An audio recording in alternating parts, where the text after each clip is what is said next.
a little forehead smooch, Yoshimaru's never going second. Oh yeah. Yoshimaru becomes like top of the tier list instantly. Yeah, I think Thrasios gets a lot worse too. Listen, I like as much as people like playing Thrasios, I don't think anybody's out there like, yeah, I'm a Mac on that. Yeah. Or nobody's seriously. People will say, listen, as a guy who says stuff all the time on the internet, people will just say shit. People will just say shit over and over and over. Oh man, it makes Kinnan way worse too because if you, well, okay, forehead kisses though, right? That's the problem. Oh yeah, forehead kisses, but also Kenan fucking smell. So so when I do my saying shit on the internet, I subject humanoids only to the stink rule. I'm like, if you're a person, Yeah. I'm considering how you smell, and if you're not a person, whatever, as much Vicks as we need to get through it. And so I feel like Kinnan, even if we do forehead kisses because they're a child, they're a stinky child. They're a stinky. Yeah, they're a teenager for sure. Stinky, They're a stinky kid shitty who like kid. rides on animals all day. Like, Yeah, like I don't wanna. Like I'll give that motherfucker a bath, but I'm not giving him a kiss. Actually, let's talk about that. Why is the Pokemon Company afraid to talk about how stinky Ash is all the time? Why don't we have Ash Gamer Girl bathwater? Other than all the obvious reasons. Also, Noda, thank you for the Prime sub for the 3rd month. And Axeman Bat, thank you for the tier 1 sub. All right, I'm going to keep... All right, everybody. Ian's volume is now up to 140% on my end. We should be good here. I'm loud as fuck, boys. I'm loud as fuck. Lore Giver, I'm doing good. How you doing? Mosher Videos on YouTube wants to know, which Planeswalker do we think Aura farms the hardest? I'm going to say none of them because they all... No, sorry, Nicol Bolas. That's the only one who farms any Aura. All the others farm inverse Aura. Okay, so this is one of those times where like I think I'm actually secretly one of the youngest boomers. How would you describe aura farming? Because I've heard it described too many different ways. Aura farming is looking like you could do a whole lot of something without doing any of it. Oh yeah, Nicol Bolas for sure. Yeah, I think Gideon's up there. Shut the fuck up, bro. Gideon, hold on. Charlie, pull this motherfucker up. I'm Charlie, but I like to pretend that this is a more sophisticated operation than it is. Yeah. The only... All right, he's standing. All right, shut the fuck up. Shut the fuck up. On. He's standing. All right, he's standing a little. But yeah, I'm open to disagreements from chat, but I would qualify aura farming as you look like you could really handle business before you handle any business at all. Okay, so it's not necessarily that they are explicitly incompetent. No.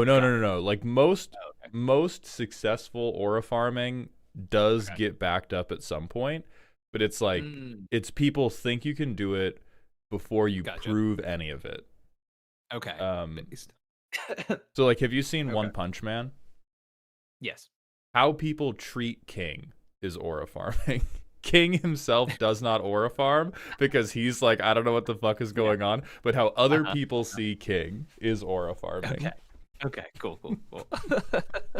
Glass Geo, thank you for the 3 months at tier 1, my friend.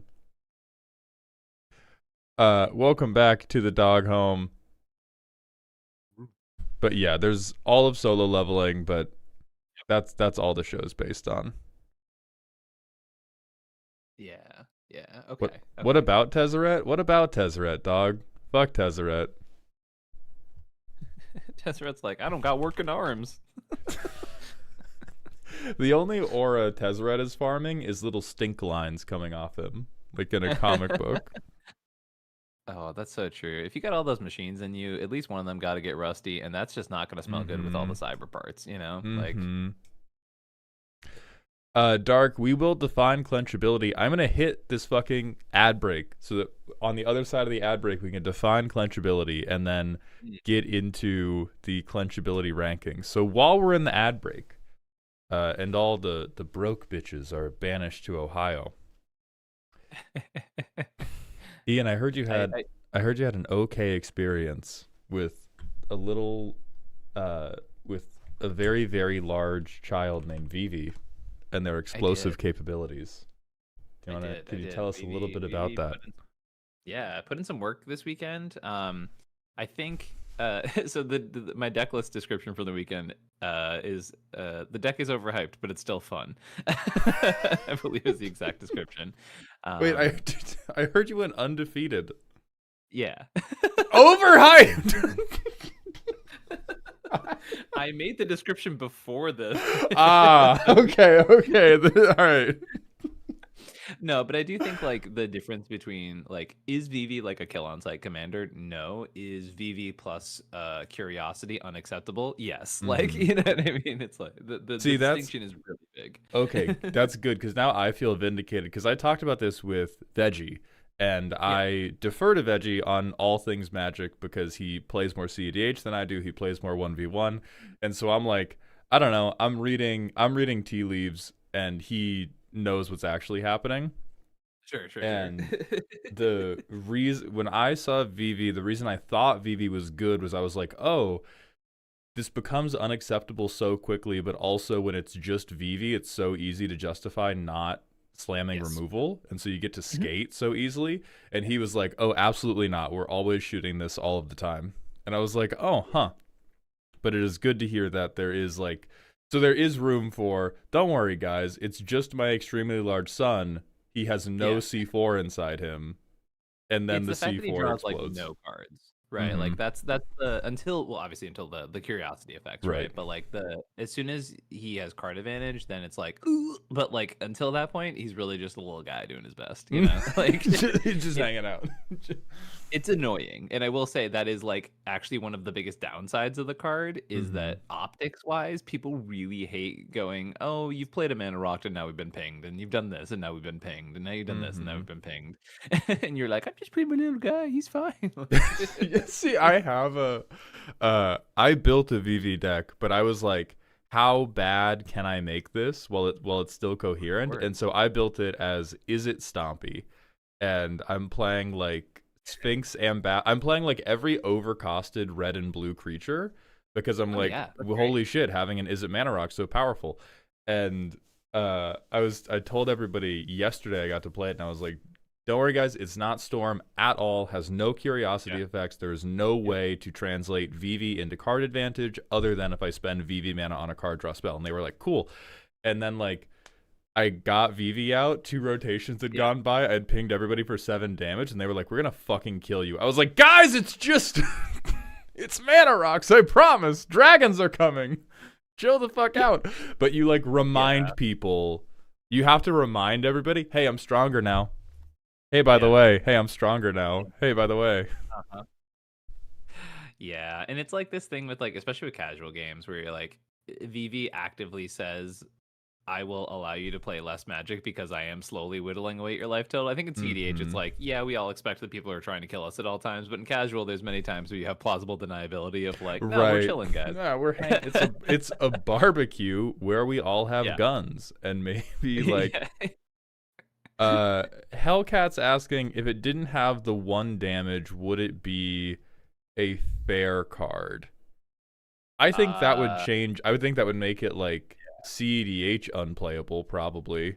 Agreed. Because the 1 damage is what translate it to, like, you give that the curiosity effect, and then you pick up your whole deck and you like gambit throw it at all the players.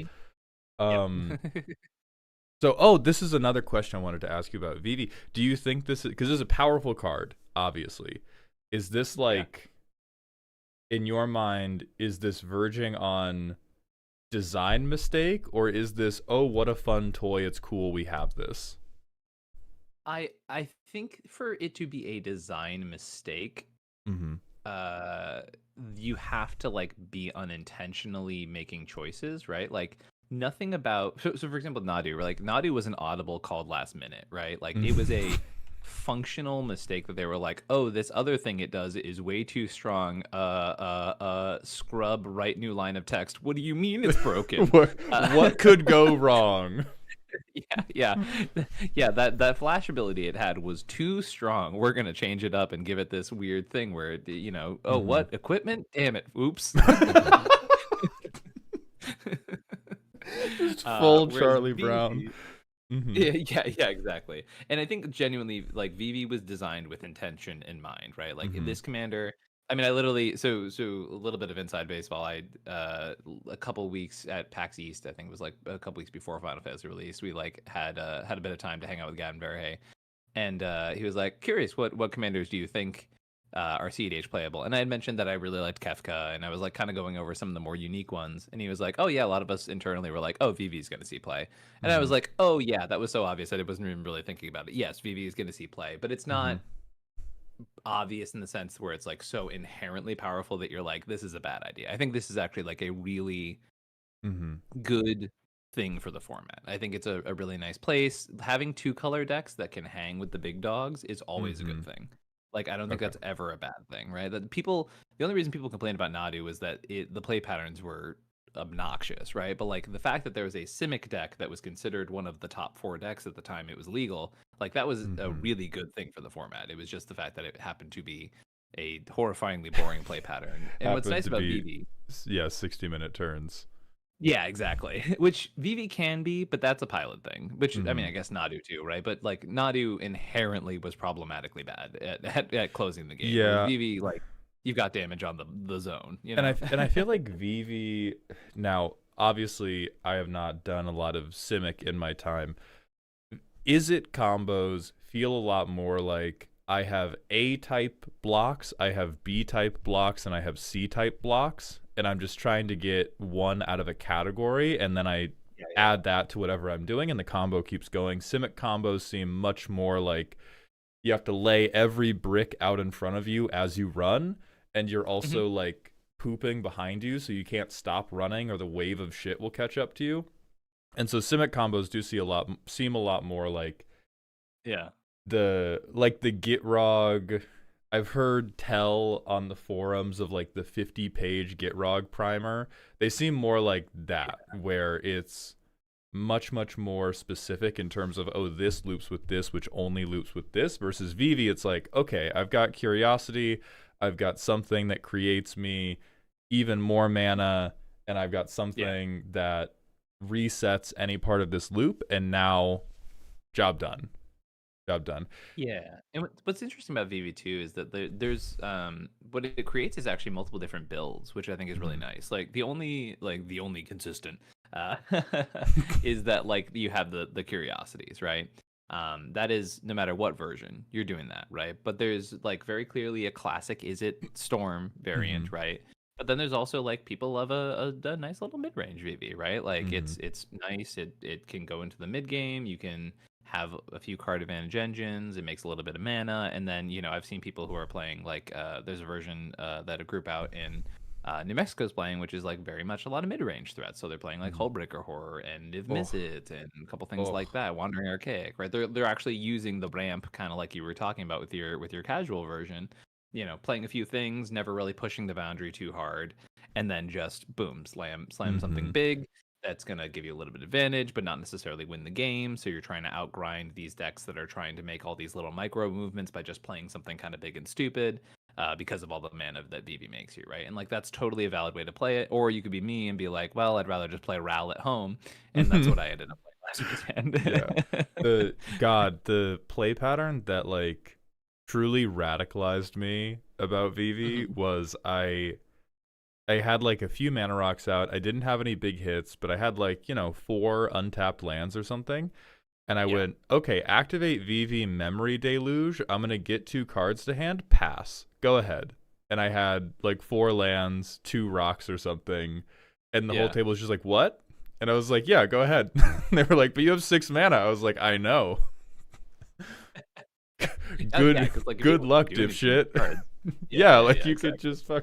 You could just use Vivv and then wait.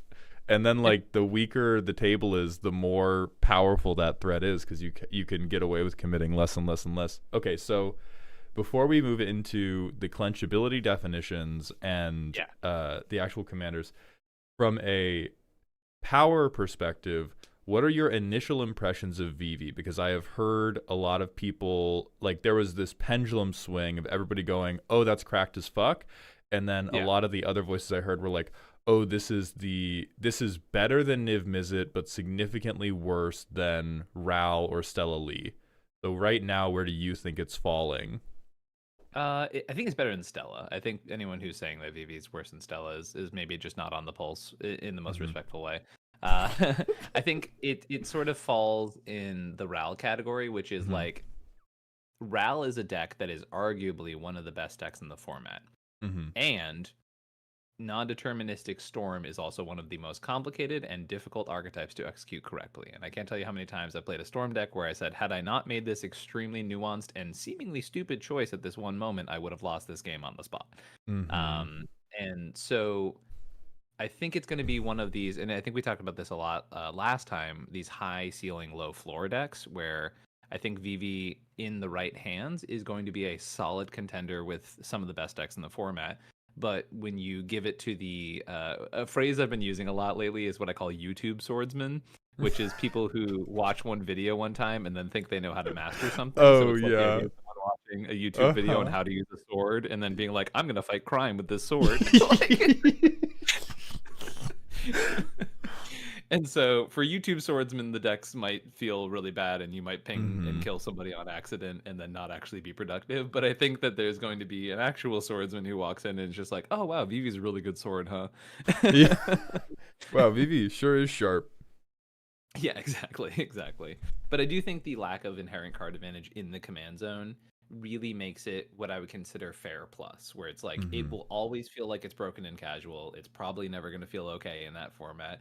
And it's going to feel pretty solid in CEDH, right? Like it's, before we rate it on clenchability, I think it's going to be a happy contender in the format, but I don't think it's going to be like anyone who's compared it to Nadu is as ill-advised as when I compared Hasheton to Nadu. Okay, perfect. Thank you very much for sharing that. So for anybody who is not here for part one, this is Comedian. They are one of, if not the best CEDH player in the world right now. They also offer coaching. So if you want to be a better CEDH player, check out Comedian on YouTube. I believe you're on Blue Sky as well. They are phenomenally good, phenomenally eloquent. They're very good at communicating why cards are good, why decisions are good. And today I have them talking about butt stuff. So what I've done is I've defined what I call the 5 tiers of CEDH clenchability. This clenchability refers to your nethers when you see this card in the command zone of an opponent. And so up at the top, we have Diamond Producer. It's pretty self-explanatory. Then we have Deep Clench. Moving down, we have Kegel King.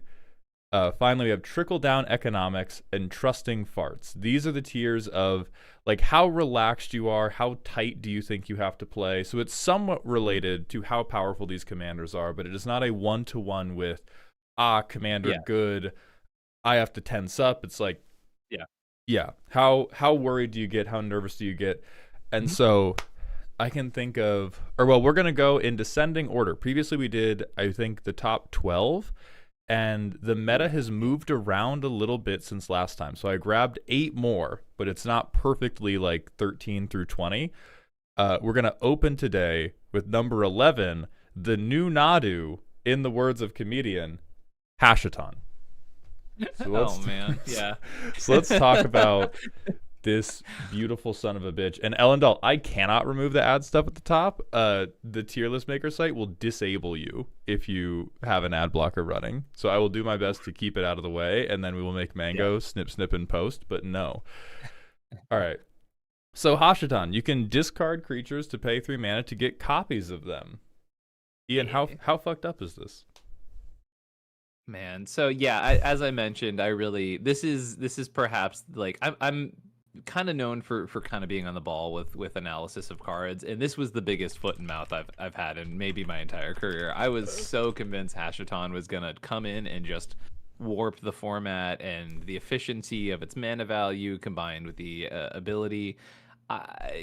It's good, but it's just good. Like, it's not amazing. Once again, lack of inherent card advantage in the command zone is a real downside. Yeah, I was a big old dingus on this one, so I'll own that shit. But it is obviously still playable if it's broken into, I think it's number 11th. It has more than 1% meta share. And so the way I understand people are winning with this is like they discard some type of great big advantage engine. And with many cards in hand, you discard like, I mean, how are you winning with this? So yeah, let's break it down by a couple aspects, and it's also worth noting, and I think this is a very interesting point. At least for a time, actually the best performing Hasheton runs, including my top 4 run with it and the person who won with it literally the next weekend, like the 2 weeks it was out, it was like top 4 and a win. Those weren't on EDH top 16 for a really long time, so the deck actually even looked worse than it actually was, right? But, and then, every time I do well with the deck, because I'm known for playing a bunch of different decks, people are like, well, it's just Ian, so that doesn't count, right? And so Pilot diff. Yeah. And so this becomes the interesting conversation with decks like this. But I will say, the Hash Slinging Slasher, as we call him in the community, is a really interesting deck, because there's a couple different ways that you can win with it. Honestly, the best way is it's like one of the best Oracle Consult commanders ever, right? Like, obviously, the blue-black, card's good, right? But it's specifically this idea that at any point, right, whether you, and especially if you already have a discard outlet on the battlefield, right, you never know whether your opponent is just using a Tainted Pact or a Demonic Consultation, or like to actually get value, or if they're actually just exiling their whole library to win at instant speed, right? Because at some point you can just go, oh yeah, this problematic spell's in the stack, I'm gonna have to Demonic Consultation to answer it, and everyone's like, yay, save us, and then you're like, I named Borborigmos. Like, what are you doing? You have an illegal copy of Borborigmos in that deck? Yeah. And they're like, wait a minute, your library's gone, what do you do? And you're like, I'm gonna discard this Thassa's Oracle, actually, oopsies. Okay. So with that in mind, even if it's win rates not great and dropping, does that put it high up on the tier list because all of their decisions are potentially a dramatic musical stinger? Like the horror movie could be starting at any time. I'm going to have to put this one right in the middle, actually. And the reason for that is there's also the uncounterable Shroom combos, which is actually worth noting, too. For those who aren't familiar with Shroom of the Hegemon, because you're not 8,000 years old. Or Kuro Hitsuki specifically. Yeah, or Kuro specifically. Fun fact, because of the way Magic works, because sometimes the rules make sense and sometimes they don't, if you discard a copy of Shroom, what's going to happen is the Hasheton would then see Shroom in the graveyard, right? Whatever the fake version of Shroom will see the real Shroom, and then it will try and reanimate it over and over again. But because of the way the legend rule works and state-based actions work, it'll be put back in the graveyard by the time its own reanimate ability would be put on the stack. Meaning, if you have fake Shroom on the battlefield, it will constantly reanimate the real Shroom and legend rule it to death, and then be able to reanimate it off its own ability. So if you have like a card like Tiny Bones joins up, or any card that says when something dies, ping, when something enters the battlefield, ping, anything like that, now all of a sudden you have this uncounterable, I discard Shroom and I win the game immediately due to the, well, not immediately, right? Your opponents can still remove stuff, right? But like it's pretty hard to interact with. There's no spells in the stack. It's just this uncounterable win condition. The only problem is you have to play bad cards to make it happen, right? You have to play Shroom the Hegemon. Yeah, exactly. So for that, I mean, I have to put it in like the middle of this clench tier, in the sense that, and maybe even a deep clench. The problem is, all the best Hasheton pilots know that the secret to playing Hasheton is that you can't care about Hasheton. This connects to, we have Defcat in chat. Also, thank you for the sub, buddy, who's asking, do you think a problem with Hasheton is people focusing on hash maxing or just playing good Esper? And this sounds like better myself. Hash maxing is absolutely the worst way to play this deck. You have to basically play it so that you have a bunch of card draw engines, And eventually you go, oh yeah, I guess I'll go to my end step. Oh, do I have to naturally discard some stuff? Anyways, here's this giant aggressive Oh, creature, and everyone's like, wait, what? oh, poo poo. Oh Yeah, no. yeah. But at the Oh. same time, you have to so be okay with like playing Hasheton and someone's like, I'm gonna swords that. And you're like, yeah, all right, fair enough. Mhm. Anyways, I'm gonna draw 7 off my Rhystic Study, right? Like Yeah, all right, it's all right, all right.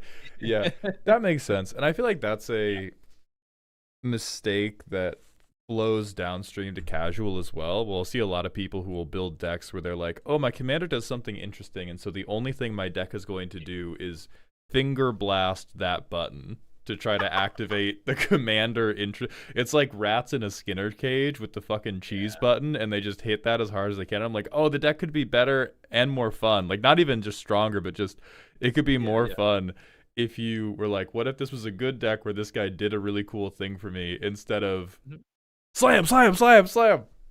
Cheese. Cheese. Speaking of cheese, let's move on to Atali. The big cheese. So this is, for anybody in chat who has not been cursed to play against this is a Gruul card because of this flip cost. On ETB, you exile from the top of every player's library till they hit an on-land. This becomes better in CEDH because we all start running good cards again. Very tremendously funny and casual, and then shockingly playable in CEDH because you can steal good stuff sometimes. Yeah. I did plug my bonfire in the Twitch chat there because Atali is my favorite commander. It is maybe not the best commander, but it is my favorite. I absolutely love this commander. It is absolutely so much fun. It is like one of the decks that convinced me that you can still actually play red in this format as like I mean, I got it tatted on me, right? Like red is my favorite thing, right? And so the ability to be like, yeah, Seething Song is CEDH playable. Let's send it, boys. Like, fucking go. Who misses Jeweled Lotus? Not us. Fuck you. You're crying. I'm not crying. And honestly, I was so okay with those bans at the time, but like the one thing that broke my heart was that Atali was like way worse, right? And the fact that nowadays it's still playable makes me so happy, you know? So for Atali, because I have not played very much Gruul, the only CEDH level deck I've ever piloted is Tayam, which we're going to be talking about later today. But with Atali, you do that to yourself? So this was the higher level, the higher up in Magic I go, like in casual, I love, or not even in casual, but in kind of the upper echelons of casual, I do love Storm. And then when we get into the part where every spell is really good, I start to be like, okay, motherfuckers, you need some rules. I'm like, your room is messy, you're staying up too goddamn late, you've had too much Coca-Cola. We need to have, you're going to have some goddamn parenting. And this was also months and months ago. Like, this was pre-bans that I was trying to do Tayam. But Atali in Gruul, I feel like, what tools do you have to solve any problems? Like, are you just being like, I fucking hope nobody tries to win before me? Dinosaur? Yeah, so Atali's weird because it's fast enough to be considered a turbo deck, but it's like the people who consider Atali like a turn 2 deck kind of miss the point. Because yes, you do play Atali on turn 2, but you don't win on turn 2. So the idea is that like you kind of just try to become as much of a problem as possible as early as possible, right? And yeah, the deck is like it's very easy to be underestimated playing a Gruul deck, right? Like, but there are really interesting aspects of it, right? Like you can have a Nature's Claim, you can have your creature removal in red, right? There's a lot of really good burn spells. Like I can't tell you the amount of times I've won games on Atali because people are like, okay, I've exhausted all these blue players, I could Taxi and Probe to their hand, and then I'll like Pyrokinesis their win condition, and they're like, what? So like Atali does have those tools. I want to pull it because there's a bunch of spells that like you'll reference that I don't know, and I feel like the CEDH pilled members of my audience will know. That's pretty funny. Like, Red Force of Will. Yeah, it's literally Red Force of Will, exactly. Yeah, I love Pyrokinesis. There was one time in which I was able to top 4 with Atali, and I took out 2 Rog Racks and an Esper Sentinel specifically with pyrokinesis, and it like won me the game. It was great. That's fucking phenomenal. It's so funny to me how much better Lightning Bolt becomes again at the highest levels of play, because so much is riding on these very, very small utility creatures that, because we're like, oh, combat damage outright is probably not winning you the game. We go, they get to live, right? And then one dinosaur player goes, wrong. So I'm seeing a lot of people in chat really be confused about the concept that you can get 7 mana on turn 2, and yeah, you definitely can. Yeah, there's... So, yeah. You motherfuckers ever seen a Mox Diamond?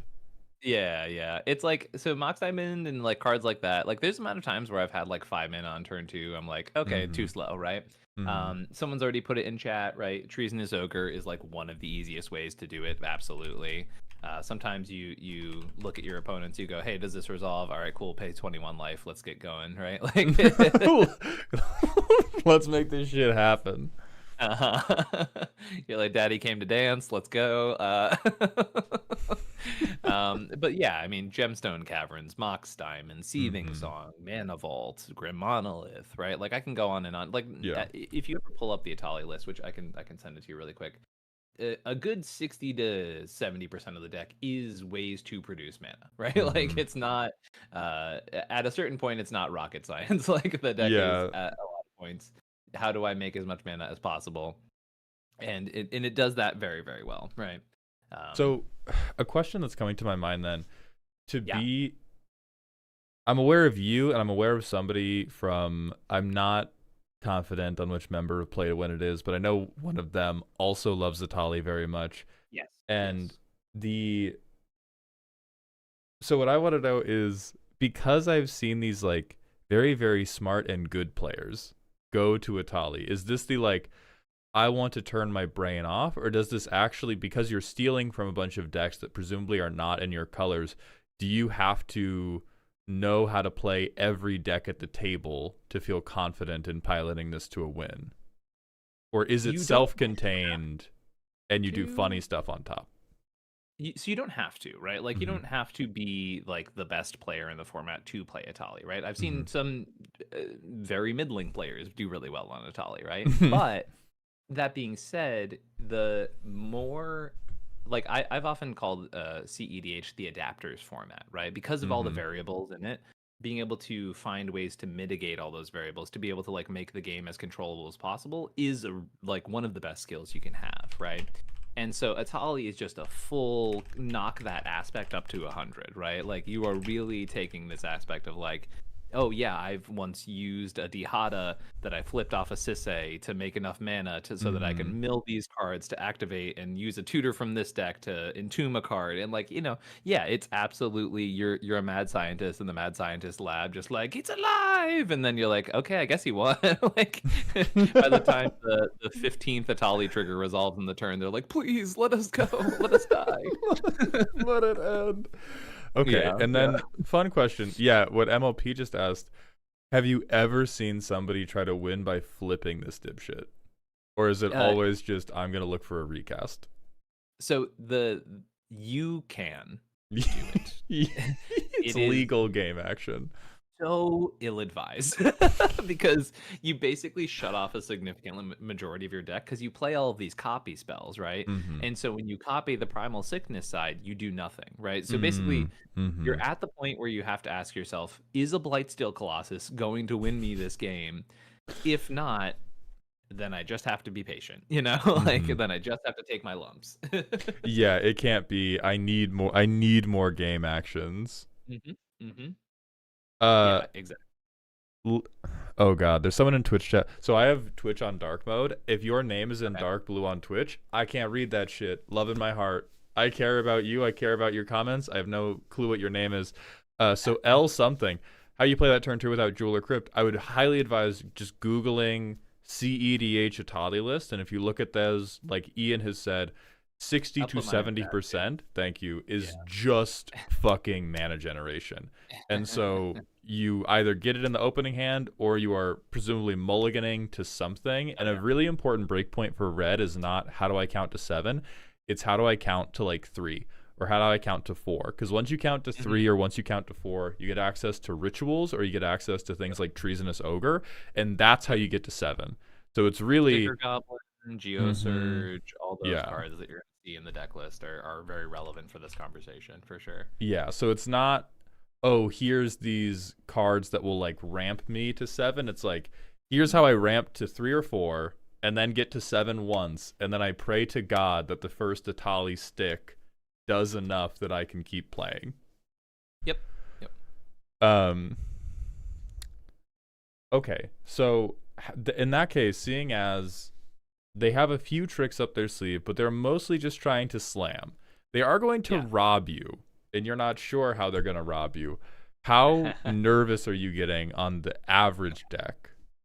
Yeah, so Atali is a clencher, and a deep clench, I will say, because even if you're playing against a bad Atali pilot, the real thing that makes you fully just scoop up right there is the fact that Atali pilots, I call it the dino binary, right? You exist in this world in which you are performing actions that are or are not dino, right? So gender's not a binary, dinosaurs are. Dinosaur decks are.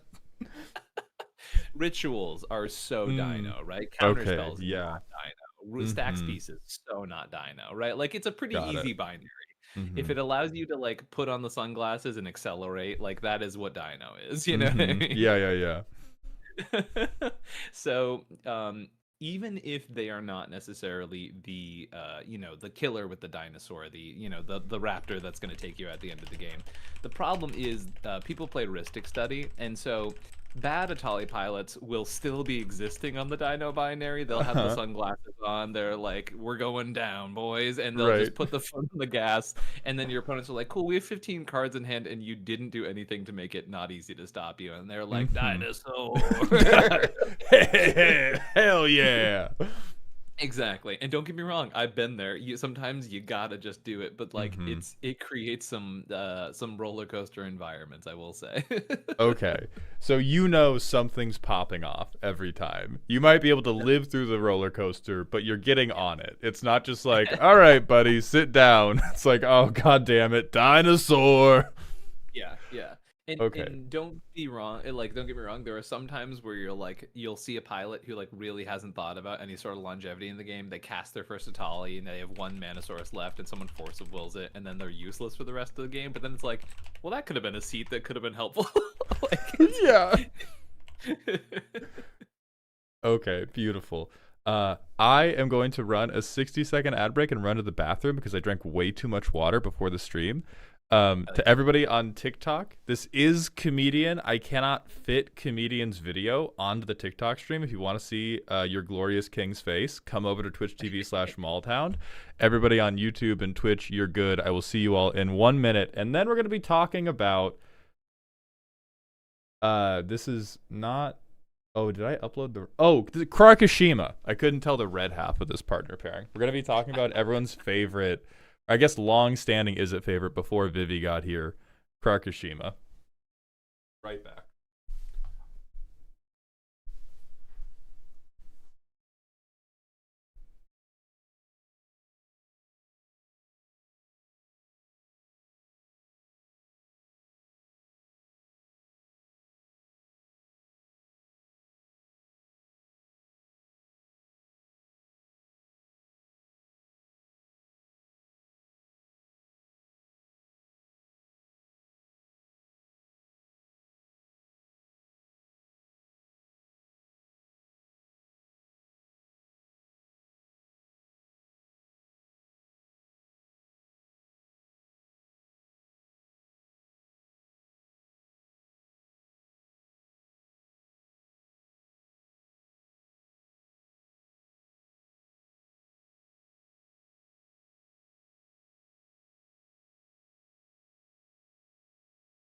All right, I'm back. It's happening. It's flappening. So before we get Ian your storied opinion on this card, I'm going to tell a very short story time about my first time playing Sakushima and how the deck immediately went from trusting farts to Diamond Producer in the space of 1 minute, which is the deck is mostly based around Krak the Thumbless, who is when you cast an instant or sorcery, you flip a coin. If you lose, spell bounces to hand. If you win, you get to copy it. So you're doing some type of non-deterministic storm value chain type thing. And I was playing against Scott, and he was still learning the deck. And he got Krak and Sakushima out. And I think the last piece was like either Stormkiln or Bergie or something. And he went to cast a spell, lost the flip, and went, oh, fuck yeah. And I had been like deep in my own hand at that point, and I was like, whatever. I probably only care if he's like chain copying some fucking is it combo. How do I put together my Thoracle Consult? It was still one of my first CEDH games. And then I heard him go, okay, lose the flip back to hand. Perfect. And I just shat my pants on the spot. I was like, what do you mean perfect? And it was because there's a few things. Thank you so much. I love you. It was one of those things where I think it was like gut shot. And so because it was Phyrexian mana, he like got a Magecraft trigger and then got the spell back to hand. So Scruffler, it's not that the goal is always to lose the flip, it's that their goals are beyond your understanding. There are a ton of ways for like winning the flip to be really good, and there are also a ton of ways for if they lose the flip and the spell does not cost very much mana, getting it back to hand is good. Because you are drawing cards for casting spells or you are getting mana for casting spells. And so if it's Phyrexian, like Git Probe or Gutshot, you're just like, oh, hell yeah, free Magecraft trigger. So I hate this dog. What do you think about him, Ian? So this one I'm already going to say is at minimum a deep clencher because this deck is one of the I already mentioned how Storm is in the format, right? Like if you have a competent pilot who's playing Storm, look out, right? My only complaint is like if so first of all, I'm a statistically unlucky person. I tell people this all the time and they don't really get it, and then they see me play games and they're like, oh yeah, that involved a little bit of variance and it just blew up in your face. Okay, so you're Bane. You're Bane. You were forged in the darkness. Yes, exactly. So I will never play Krak, but I respect pilots who do, right? First of all, they're all crazy. I like, as much as I love so many Krak players, they're all batshit because they walk in knowing they could perfectly navigate the course of a game and lose to a coin flip, and they've accepted that reality, and to me that's baffling.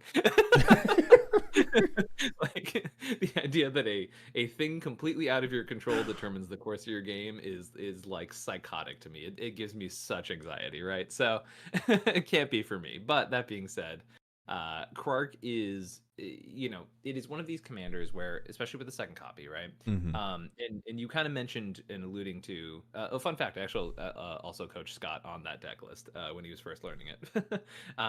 But the idea is a lot of the time when you have two copies of Krak, and like that's 90% of the deck is like getting multiple Krak copies. Yeah. Win-loss is broken, right? When you win one and lose one, because it basically means all of your spell have buyback 0, right? Which is broken. Like that is like, imagine, let's just talk about like Rite of Flame, right? 1 mana, 1 red mana, make 2 red mana. That's a very good card. Allows you to go up 1 mana every single time, right? Now imagine if you can keep playing it over and over again, it's basically infinite mana, right? Right. Now, obviously, it's not going to work out every single time, but also the more Krak clones you play, or the more Krak clone doublers you play, things like, let's bring up Harmonic Prodigy, right? Like one of easily the most broken cards in the deck. And this doubles any wizard triggers. Krak is a wizard. Not only if you have Krak in just Harmonic somehow, Prodigy, by the way. Yeah. I feel like zoom in on that art, be like, guess the creature type. Everyone's getting goblin. I feel like the second one is like asshole, miscreant, or rascal, not wizard. Yeah, he does not strike me as a wizard either, but hey, he don't got no thumbs, so. Known trait of wizards lacking one of their fingers. Anyway. So yeah, double Krak. Heads I win, tails you lose, as a YouTube commenter put it. Yes. Yes, exactly. And so looking at a card like Harmonic Prodigy, right? That's a card that says, if there's one Kark, you get two Kark triggers, right? If there's two Kark, you get four Kark triggers, right? Like the scaling on that card is not okay, right? I And love so math. it's just it's a card, it's a deck that like basically allows you to go, if you let them do the thing, you've lost, right? And so the whole point is, don't let them do the thing. The deck does sort of hard lose to targeted removal, right? But the problem is, and historically always has been in CEDH, people are too light on that shit. Like, there's a lot of problems that get invested, Does this have the same type of like the Vivv syndrome of, oh well, I should, but also they could just lose a coin flip and lose the game? Yep. So like, do I have to? Yep. It does, absolutely. And the crazy part is people don't know where to interact with these spells, right? Sometimes they will let the Krak, like I've seen too many times where there's a Krak and a Sakushima, and they let them resolve their Krak flips, which is never the thing to do. Like, you got to, like, especially with like a deflecting swat or a fierce guardianship, right? If you think about it, that's a spell that you can put on the stack semi-infinitely. That's not okay, right? Like, you need to hit those things before those triggers resolve, or else you are going to be fighting 6 counterspells for every 1 counterspell they have in hand, right? Like, it's just messed up, Damn, that is evil.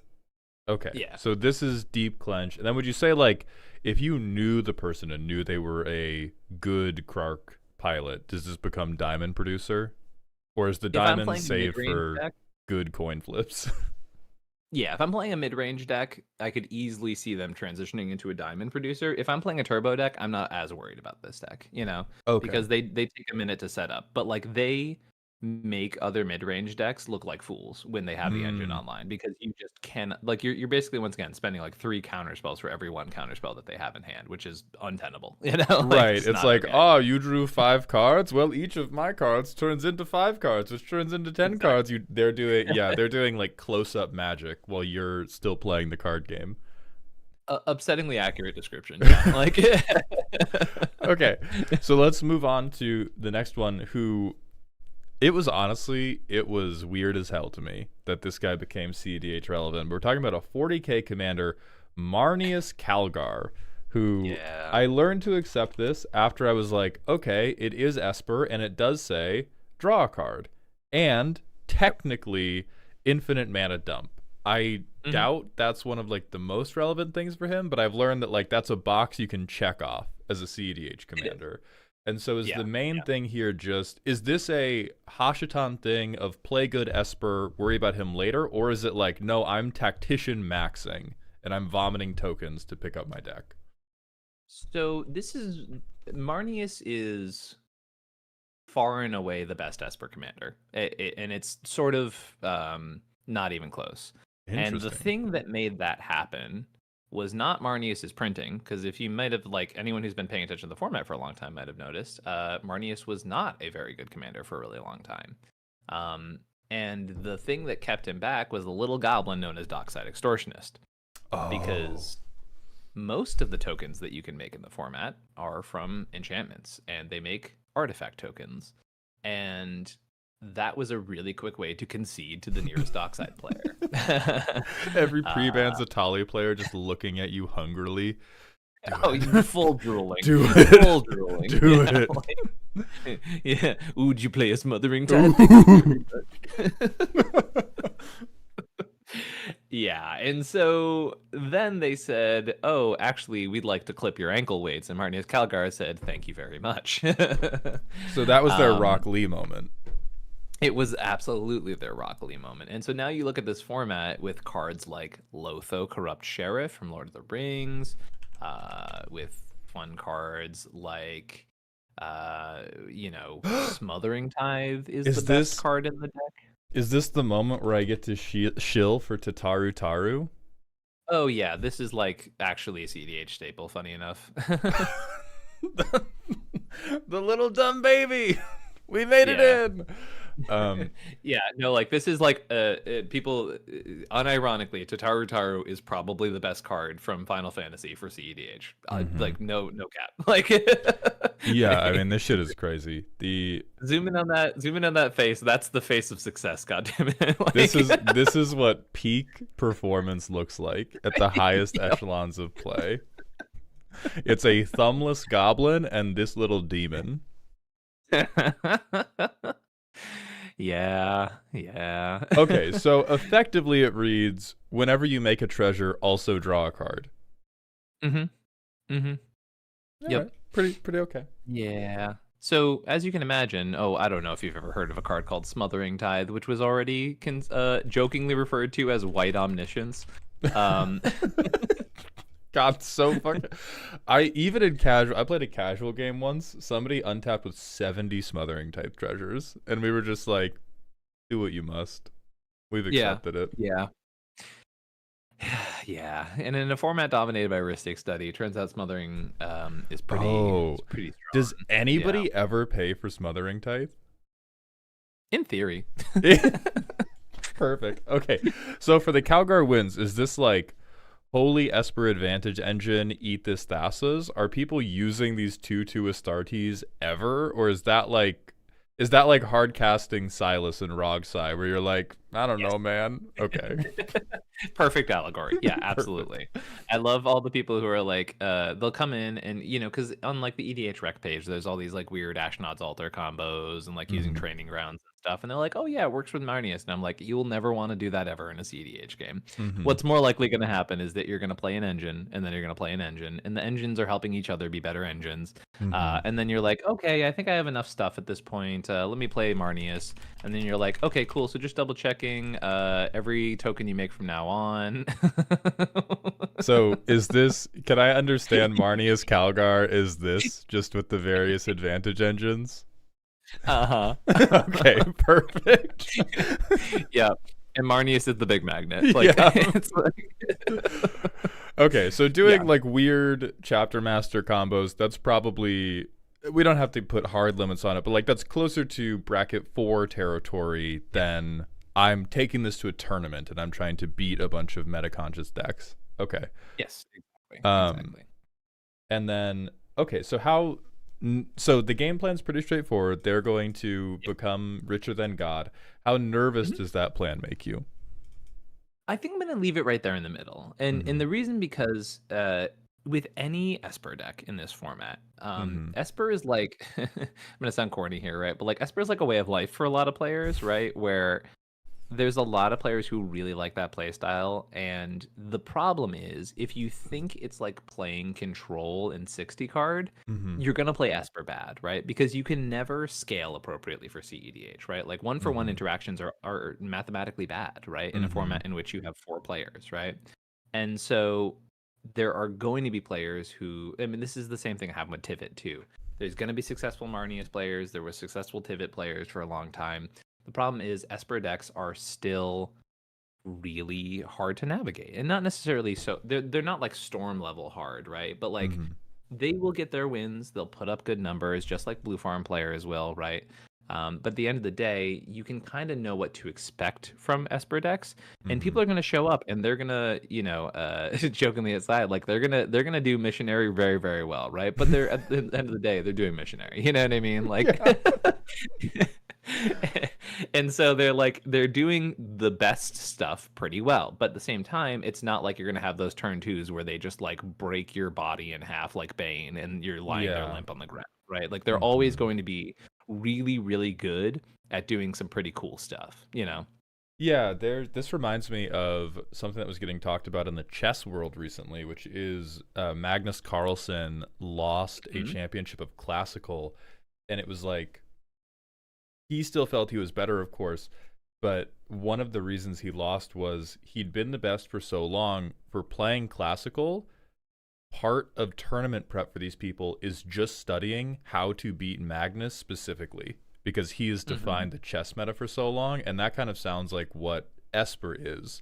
It's some of the best stuff you can possibly do, so everybody is ready for it. Like, you're doing it very well, but they know the strokes. Yes, exactly.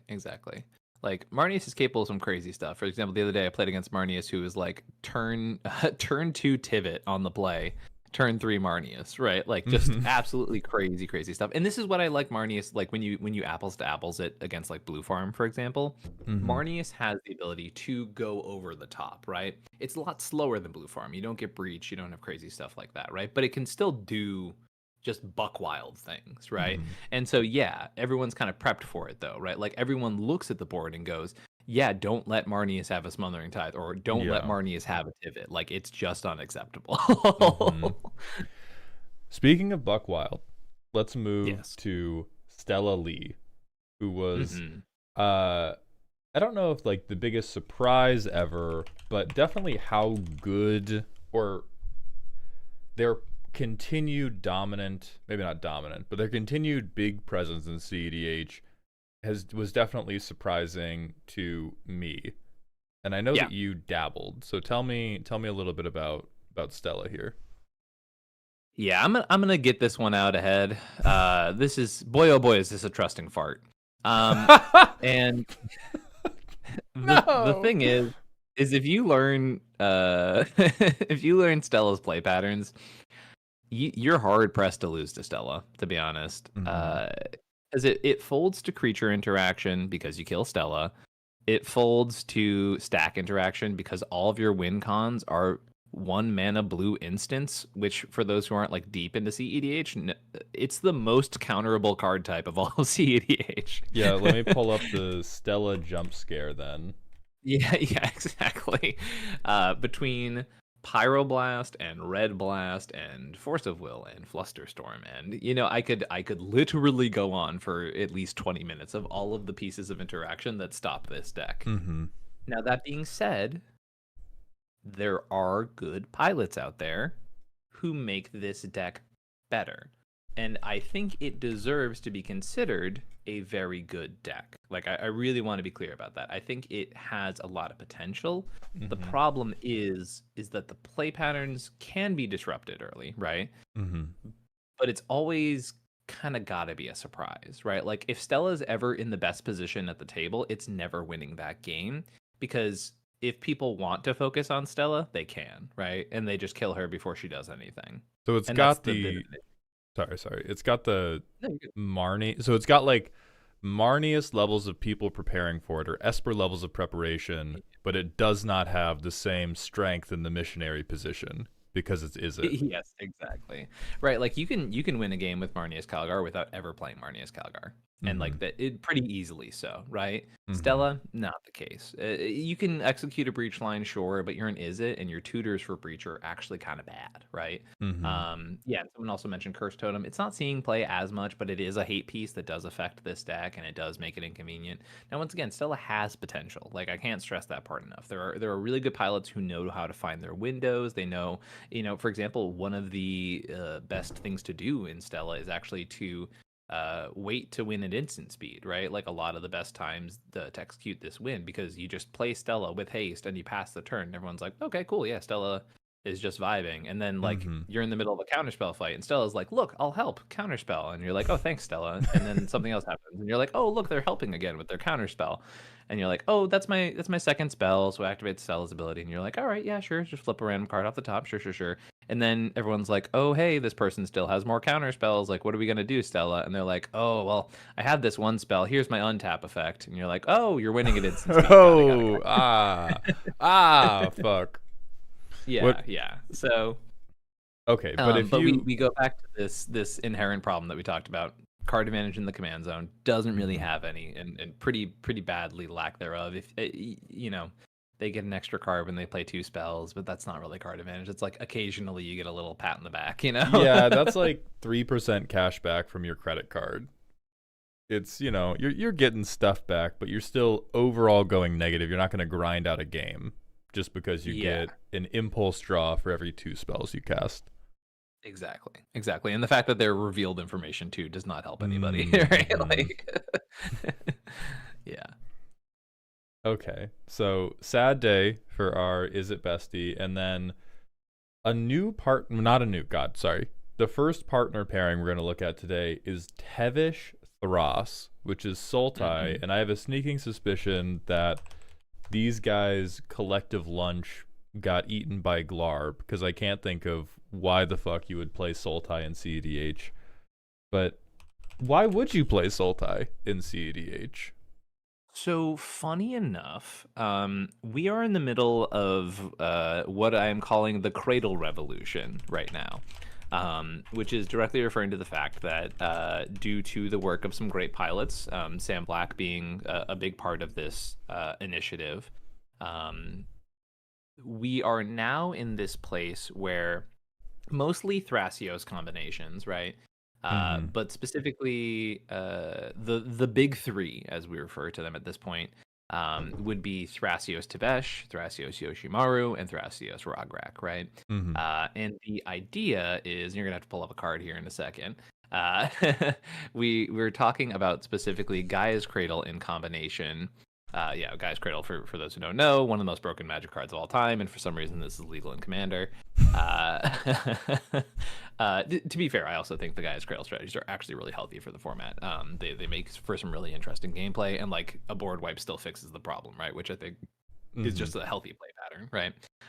But specifically these combo with the card Aboro Breeze Caller. And Breeze Caller basically gives you untaps on your Cradle, and will allow you to go infinite with some cards as well. So you sort of have this non-deterministic Gaia's Cradle storming that you do, and basically the equivalent of your strategy is, okay, I play some dudes that do some stuff. Okay, cool. Now my Gaia's Cradle taps for more, and then I'm gonna play some more dudes. Maybe I'll play some tokens. Okay, cool. Now I have like 7 or 8 bodies on the field. Okay, now I can just start non-deterministically activating Thrasios, flipping a land, bouncing the land, untapping the Cradle, do it again, and just start going and going and going and going and going and going and going. And it's not, I would not describe this as a easy to comprehend strategy, but at the end of the day, you can really boil it down to Gaia's Cradle, very good, much wow. Holy fuck, mana's nice. Yeah, exactly. And so now there is this schism of these Thrasios Cradle players, which is our manifestation of the future of this archetype, right? Do we play Rograk because 0 mana, tap for Cradle much more, have Underworld Breach, very good?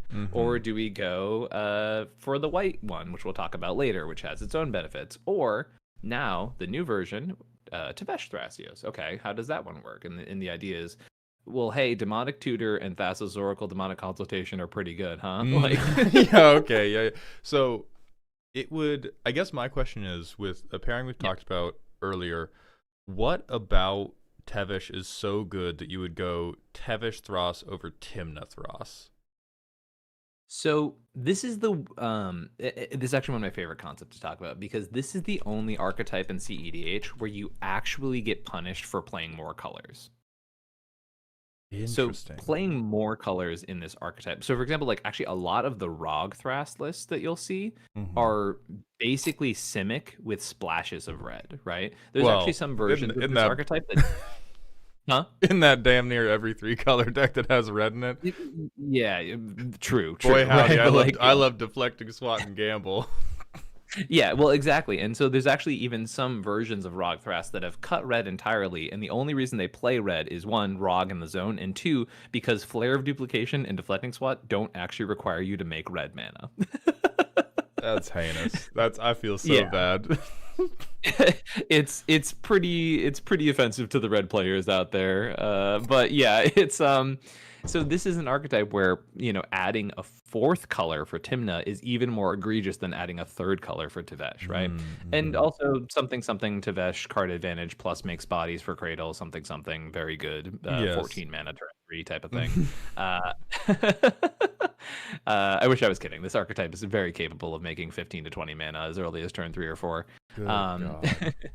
Yeah. So this deck can cook pretty hard. I've actually seen, I've seen a Rog Thras list at the end of the turn make something close to 60 mana over the course of the turn.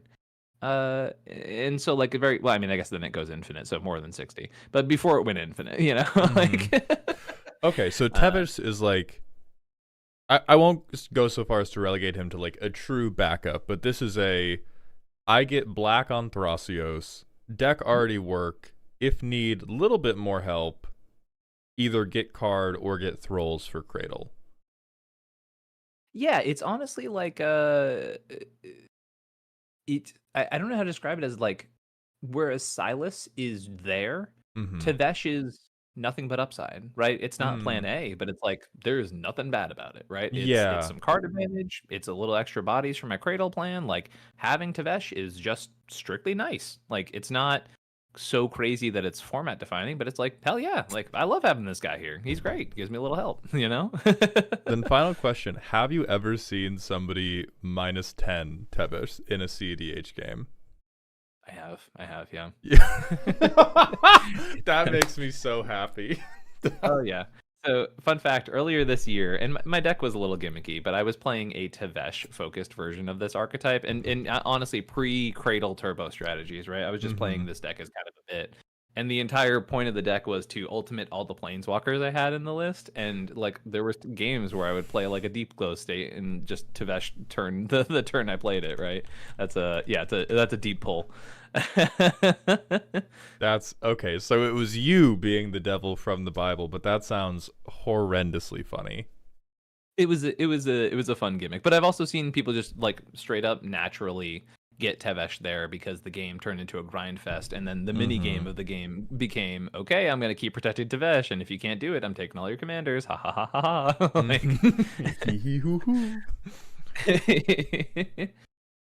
Entario, thank you for the 25 bits, asking why Tevesh over the other mono black partners, and I think Ian covered that quite well with the every ability of Tevesh is upside.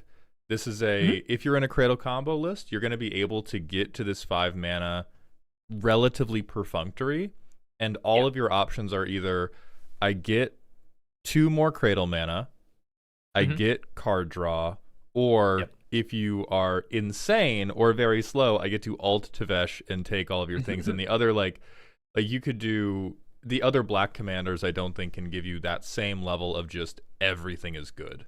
Boy howdy, everything that could happen is good. Yeah, that's why like people have messed around with the other ones before. Like Francisco is the biggest meme of the format, but like it's a meme. But he's so cute. I know. Everybody loved him. He could tell you to squawk the plank.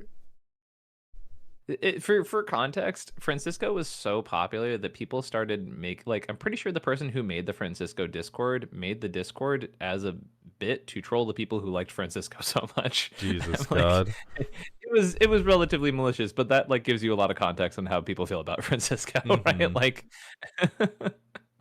and then there's like Armix, which is like, oh yeah, discard stuff. Like All right, so how stressed is this making you, especially compared to other Thrasios pairings? Sure. Yeah, I think I feel pretty okay with a Thras Tev in the pod. Like I think it's a trickle down deck, not because I don't respect it, but just because like, you know, in the same way where like Marneas can exist in one of those two spaces, like I do kind of know what the deck is doing, right? At the end of the day, it's not even like it even loses one of its best tools in Culling Ritual, right? Because as a Gaia's Cradle deck, you don't want to be Culling Ritualing the board, right? Yeah. So, and to be clear, there have been many versions of this archetype that were before the Turbo Gaia's Cradle existed, but we're talking about like modern CEDH. Like, what is like if you see this pairing, what is it most likely to be? And yes, there are versions of Thras Tevesh that are not specifically the one I've described, but this is the one that you will see right now performing well, right? The one that's the reason it's on this top list, you know? Yeah. Okay. It's good to understand. Now let's move on to my sweet baby who sucks brutally bad, Tyam. I guess I'll open with a little bit of my experience, and you can tell me whether that's par for the course or wrong. So I liked this because everything everybody was doing in CEDH seemed crazy. I saw a deck list for this where the primer was talking about like we are trying to do a staxy game plan, then combo out from under our own stacks, because you can do an activated ability combo or a number of activated ability based combos with this 3 mana remove 3 counters. You can do a lot of neat stuff with like Devoted Druid. You can do Luminous Broodmoth type shit, and you get a lot of little guys, and eventually those little guys can combo off in ways where you can still keep the board stacked. But when I played it, maybe I was just a deeply unlucky person, but it felt like I could never mulligan to fast enough stacks that was anything more than a light suggestion that everybody not win the game immediately. And then you don't have blue, and so you're lacking you're lacking Rhystic Study, you're lacking like Fierce Guardianship. And so there's just a lot of me feeling like I was just as useful as the Atali player in terms of stopping wins, but I could not turbo as quickly as Atali. And part of that is just me not knowing the combo lines well enough, but it felt very sad when I played them. Yeah. So let's look at a little card that I think helps describe why Tyam is in a tough spot. Can you look up Orcish Bowmasters? No, I won't. I won't pull it up. Yeah. So here's the problem, right? This is a full dissection right now. And I'm gonna do my best to give this very long history lesson about CEDH really, really quickly. TLDR, there was a period in time where Turbo came out, and this was like right after Flash Hulk got banned. And everyone was like, oh, these their Turbo decks are really good. Like Turbo Ad Nauseam is very, very powerful. And then there was the counterplay to that. The original rock, paper, scissors of CEDH was Stax, mid-range, Turbo, right? Because Stax decks, also known as basically permanent-based disruptive decks, like I play a Rule of Law, I play a disrupting, whatever it is. These decks came to the place where they said, well, Turbo deck, you're giving up card quality in favor of speed. But if I resolve one of these pieces, your game actions are limited to one, and your bad game actions are never going to add up because the speed doesn't matter because you can only do one or two things per turn, basically. And then Bowmasters was printed. And this card basically invalidated a wing of the format. And so, for example, like Blue Farm has always kind of been around and been a problem. But like for a really long time, the bit was that it was one of the best decks in the format that never won a tournament, right? And then Bowmasters came out, and that stopped being a problem because all of the decks that used to keep this deck in check got an arrow to the knee. It's the reason why Winota used to be one of the best decks in the format and then is now in the maybe not even playable category, right? One of my favorite decks of all time. Yeah, and so Bowmasters really is unhealthy for the format, if I'm being honest. We're sort of Stockholmed into him at this point. But yeah, if Orcish Bowmasters ever went away, I think the rock, paper, scissors dynamics of the format would actually become a lot more interesting, basically. Culling Ritual is not necessarily a non-zero part of this conversation, too, right? Like, that's a really good anti-stacks piece as well, but it's way more of an investment. You can't break parity on it as easily, and you sort of lose a lot of the argument of, like, well, it's kind of free to play Bowmasters at some times, right? Right. It's much less mana to hold up, and, like, Orcish Bowmasters, not capable of blowing off your own kneecaps. Whereas Culling Ritual, like you talked earlier about the Throsh Tevish pairing, is not going to want to run that because they blow themselves out. Versus Orcish Bowmasters, only upside, only arrows in other people's chests. Yeah, for sure. That's 2 bodies for Gaia's Cradle. Like, God damn it. yeah, it's kind of the pits, right? Like I literally was playing against Thrastavesh the other day, and they were like, "Oh yeah, like let me resolve this Bowmasters to deal with this player," and I was like, it kind of sucks, but I'm not going to be selfish here. I'm going to let you do it. And they had Enduring Vitality and Gaia's Cradle out, and I was like, "Oh, that's 4 mana and an oppressive stacks piece. I actually hate this. Thank you very much." That's so terrible. So, those Orcish Bowmasters, not single-handedly, but is it leading the charge of stacks not being viable in CEDH right now? So there's two angles to it. One, yes, absolutely, Culling and Orcish Bowmasters are huge determinations. The other is that Stax is the most difficult archetype in CEDH, and it's not even close. It is really, really, really hard. Your threat assessment has to be like omniscient levels of good, right? Mhm. Maybe I'm dramatic a little bit with this, but it's pretty up there, right? Like you have to be able to read the entire progression of the table one spell at a time for the rest of the game, or else you're kind of screwed, right? Uh, and a big part of that is these pieces like we mentioned, right? Like Mhm. you need to be able to plan around all of these things that can disrupt you. But if your deck is half things that stop Bowmasters from working, it's not stopping the turbo decks from winning, right? And therefore we end up with the Ouroboros of eating your own tail with stacks, right? Mhm. Yeah, I mean, when I did play TM, it felt like not only was my live threat assessment pushed to the limit, but I also had to make guesses about who God loved the most. Because if Yep. I had more Yep. than one deck that was trying to go quickly, best Yep. case scenario, I could mulligan to like, I'm gonna get one good stacks piece out early, and I have to Oh, yeah. pick which angle I'm gonna stop. If I could get a rule of Yep. law effect, fucking like that's the best. You don't have to make a decision. But if it's anything worse than a rule of law Yep. effect, you're like, oh God, who do I think got the Yep. 7 that I have to stop first? Or 100%. and then you start doing the calculus of like, okay, well they're gonna go off first, but I have a blue farm player and they'll probably stop that win on the stack, so maybe I can go for So you definitely have to be like full on Ender's Game to do this well. Yep. And I Yep. was never there when I tried. So if you see them at your tables, are you like pitying them more than you're worrying about them? Oh, it is the breeziest little fart I've Yeah. ever seen at this point. Yeah. Like it is just and to be honest too, like starting off playing stacks decks, I now also feel like one, right, like it's an extremely difficult archetype, so I'm assuming that they're not playing at 100% capacity, right? And Mhm. you know, even if they're a very good pilot. And two, I spent so much time playing the decks that now I have the read of I know how your brain works in this situation. So Right. I'm playing around you too, right? Mhm. Like yeah. That makes total sense. Let's move to uh Danny on TikTok. Can we talk about how Cotus the Fang Keeper is underappreciated? I don't think that's true. Have you I mean, this is not in the I CEDH conversation at all, but Yeah. this man makes Well, me so so sad.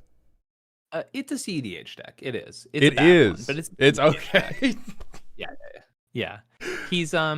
He's a very silly gimmicky deck. It's a really fun time if you want to like it's a really good change of pace deck because it plays like nothing else in the format and I genuinely think that's a really good thing to always have for CEDH. Mhm. Cuz you can do cool stuff like play Tabernacle at Pendrell Vale and it will never blow up your Cotus. You can play Damnation in CEDH, right? Like the little fun things like that. And then you play Pump Spells, which is like, that's silly and cheesy. And you don't get to do that with any other CEDH deck, right? Mhm. And then you can play generic Sultai Value Engine deck, right? Yeah. The problem is one in Sultai is such a disrespectful mana value for a commander that technically doesn't do anything for an entire turn cycle. Mm. Yeah. And Indestructible also doesn't get around the most important like disruptive pieces in the format. Like CEDH is all about exile and bounce, right? And Mhm. like Cotus it does not get through those and it doesn't have trample. And so like yeah, the list of problems with Cotus are long. It's fun. It's like a fun deck and like sometimes you pump it for 7 and then you basically get an entire free wheel off of a player's Mhm. deck and you get to cast them all for free and you're like I'm a god, but um less often. Yeah. Okay, then let's move to the last of the 8 we had set for today before we talk about 2 of the new Final Fantasy commanders. The Yeah. other Thras pairing, Thras Yoshimaru. So you are giving Mhm. up big black card draw man for Yeah. little tiny dog man, Yeah. who I presume this is a hey look Gaia's cradle body angle. Are people trying to kill people with the dog? That's the burning question. Unfortunately not. I do I hate to say. No, come Yeah. on. Yeah. I- So yeah. So this is the one I've opted into. And but I mean I've played the Turbo Cradle strategy once. I played Yoshi Thras when I played it. And there's subtle intimate reasons for like playing this version, but realistically at the end of the day it's for silence, right? And the silence effects that exist in our format, we're talking about Voice of Victory, the card Silence, Ranger Captain of Eos. Those are all really stupid magic cards, right? They basically say, yeah, no, and look, I get that you could counter some spells, and I get that you could sequence things, right? But what if I just played a Voice of Victory and won the game instead? Also, it's 3 bodies for Gaia's Cradle, which is so dumb. Yeah. Like, it's so dumb. The fact that they stick around through your second main phase. You're like, all right, cool. Yeah, this 2-drop that means you can't interact with my turn gives me 3 bodies as well. Have fun, boys. Like, it's so dumb. That is brutal. I did not think about how good the mobilize angle is just because it's end of turn versus end of combat. Yep. That's disgusting. Like, in this deck, I've used it for Gaia's Cradle. In black decks, I've used Diabolic Intent to sack one of the little dorks. And like, just now it's a free sacrifice, or Culling the Weak, or whatever. Like, any of these cards that have real downsides that you have to sacrifice a creature, Voice of Victory is like, no, here's one of my extra guys. You can have fun with him. Like, take this one. Red Rover, send worthless token on over. And then it's just fucking fart noises. Yep. And also it's a silence, like, no big deal. Okay. Yeah. So you're trading, it sounds like, down on raw. You're trading down on ceiling to go up on floor compared to the Sultai pairing. It sounds like a lot of the trickier stuff you're doing is protective rather than I'm going to do this better or faster. Exactly. You what you lose in sort of like some of the alternate angles that the other two give you, right? Like black gives you Oracle Tainted Pact, red gives you Breach Lines. In this one, you're still kind of going deep into the Cradle stuff, and occasionally, don't get me wrong, there's actually versions of Yoshi Thras that actually don't even engage in the Cradle stuff, and those are actually more relevant than the Tev Thras ones that don't do that too, right? Those are like, swift reconfiguration, devoted druid combos, all that kind of stuff, right? Just infinite soup, right? Right. And the Yoshi angle is also Derevi in the 99 is really big. Oh right? my like god. Z and I built a Choco deck together, non-CEDH, obviously. But while we were looking for cards, I was just like, oh yeah, just fill this with dipshit birds to have a trigger when you go to combat the turn you play Choco. And then I was like, oh, but put Derevi and this is going to be like the best card in your deck every single time. And they were like, oh yeah, that's quite good. And they, both of our brains do this thing where, because we don't play a ton of CEDH right now, although Z has in the past, our brains will like autocomplete words and phrases to make cards somewhat fair. And so they were running it and they were like, oh, okay, what should I like tap down here? And I was like, oh, you could like untap your lands and just hold all your mana up. And they were like, what? And I was like, yeah, untap target permanent for each thing that hits. And they were like, oh my god, I like edited in non-land because I was like, there's no way it's that fucked up. And it is exactly that fucked up. And it's just so disgusting. Yeah. I don't know if you remember that card that we were talking about earlier called Gaia's Cradle, but yeah. I talked to them and I was like, yeah, you just untap Gaia's Cradle, float the mana, untap Gaia's Cradle, float the mana, untap Gaia's Cradle.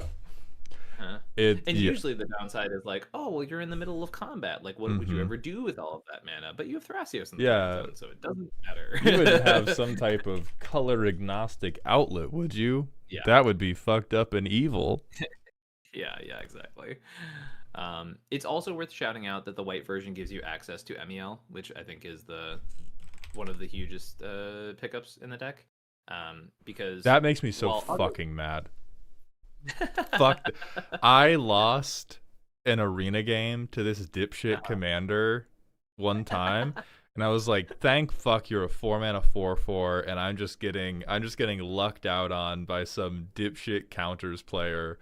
And to know that it's CEDH relevant, which I get why, right? Because colorless flicker thing, but god damn it. God fucking damn it. So as long as your Cradle taps for 4 more, you just go infinite with this in Derevi. It also goes infinite with Cloud of Fairies too, which is enter the battlefield, untap 2 lands creature, which is very popular in these archetypes anyways. Like, even if you're not playing the white version, you're playing Cloud of Fairies. So the fact that, all of a sudden one creature tutor just means, okay, let's go infinite now, right? Like, it's pretty easy to do.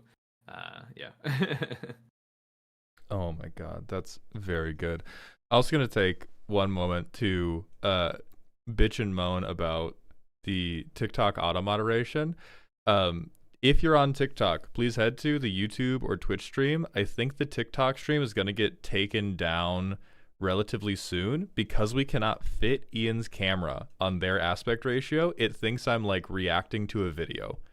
And so I've gotten a warning. I've gotten a warning already for this being like reproduced content because TikTok's automod or somebody's like hate reporting it, but it's going like, oh yeah, you're listening to a YouTube video and talking sometimes. Ian's here. He's talking about Butts Live. So head to Twitch, head to YouTube, because I'm pretty sure the stream will just explode on TikTok relatively soon.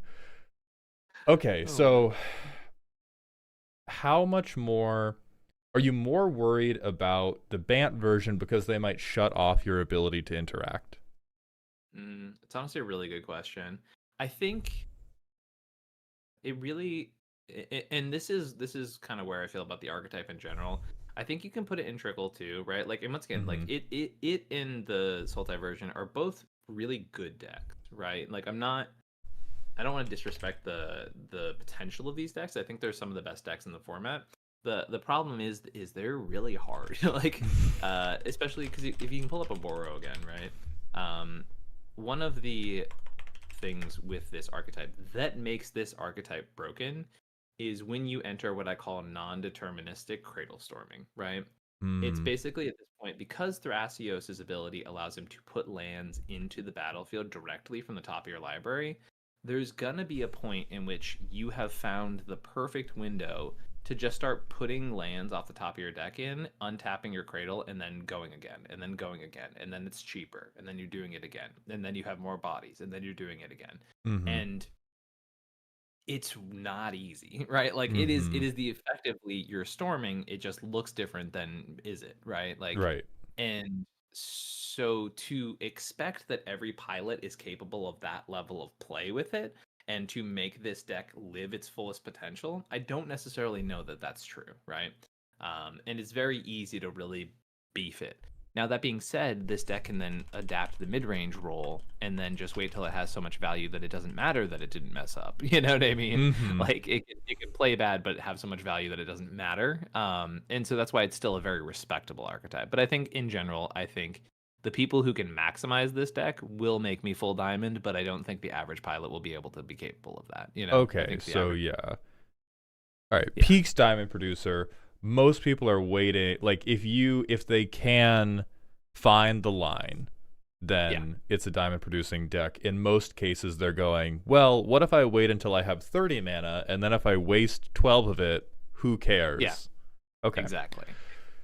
All right, so those are the 8 from. We actually got perfect 2s, and none of them are diamonds, which does kind of fit with them being outside of the top 10. So let's talk about 2 of the new Final Fantasy commanders. We touched on Vivv earlier, but we touched on them in terms of power level. If you're sitting down against a Vivv, how twisted up are you getting? I think Vivv is going to be so beloved. You know, I think people are really going to love this. Everybody brace. He's about to say some mean shit. I think they're gonna play this deck so stupid. I think people are gonna mess this deck up so bad. I really do.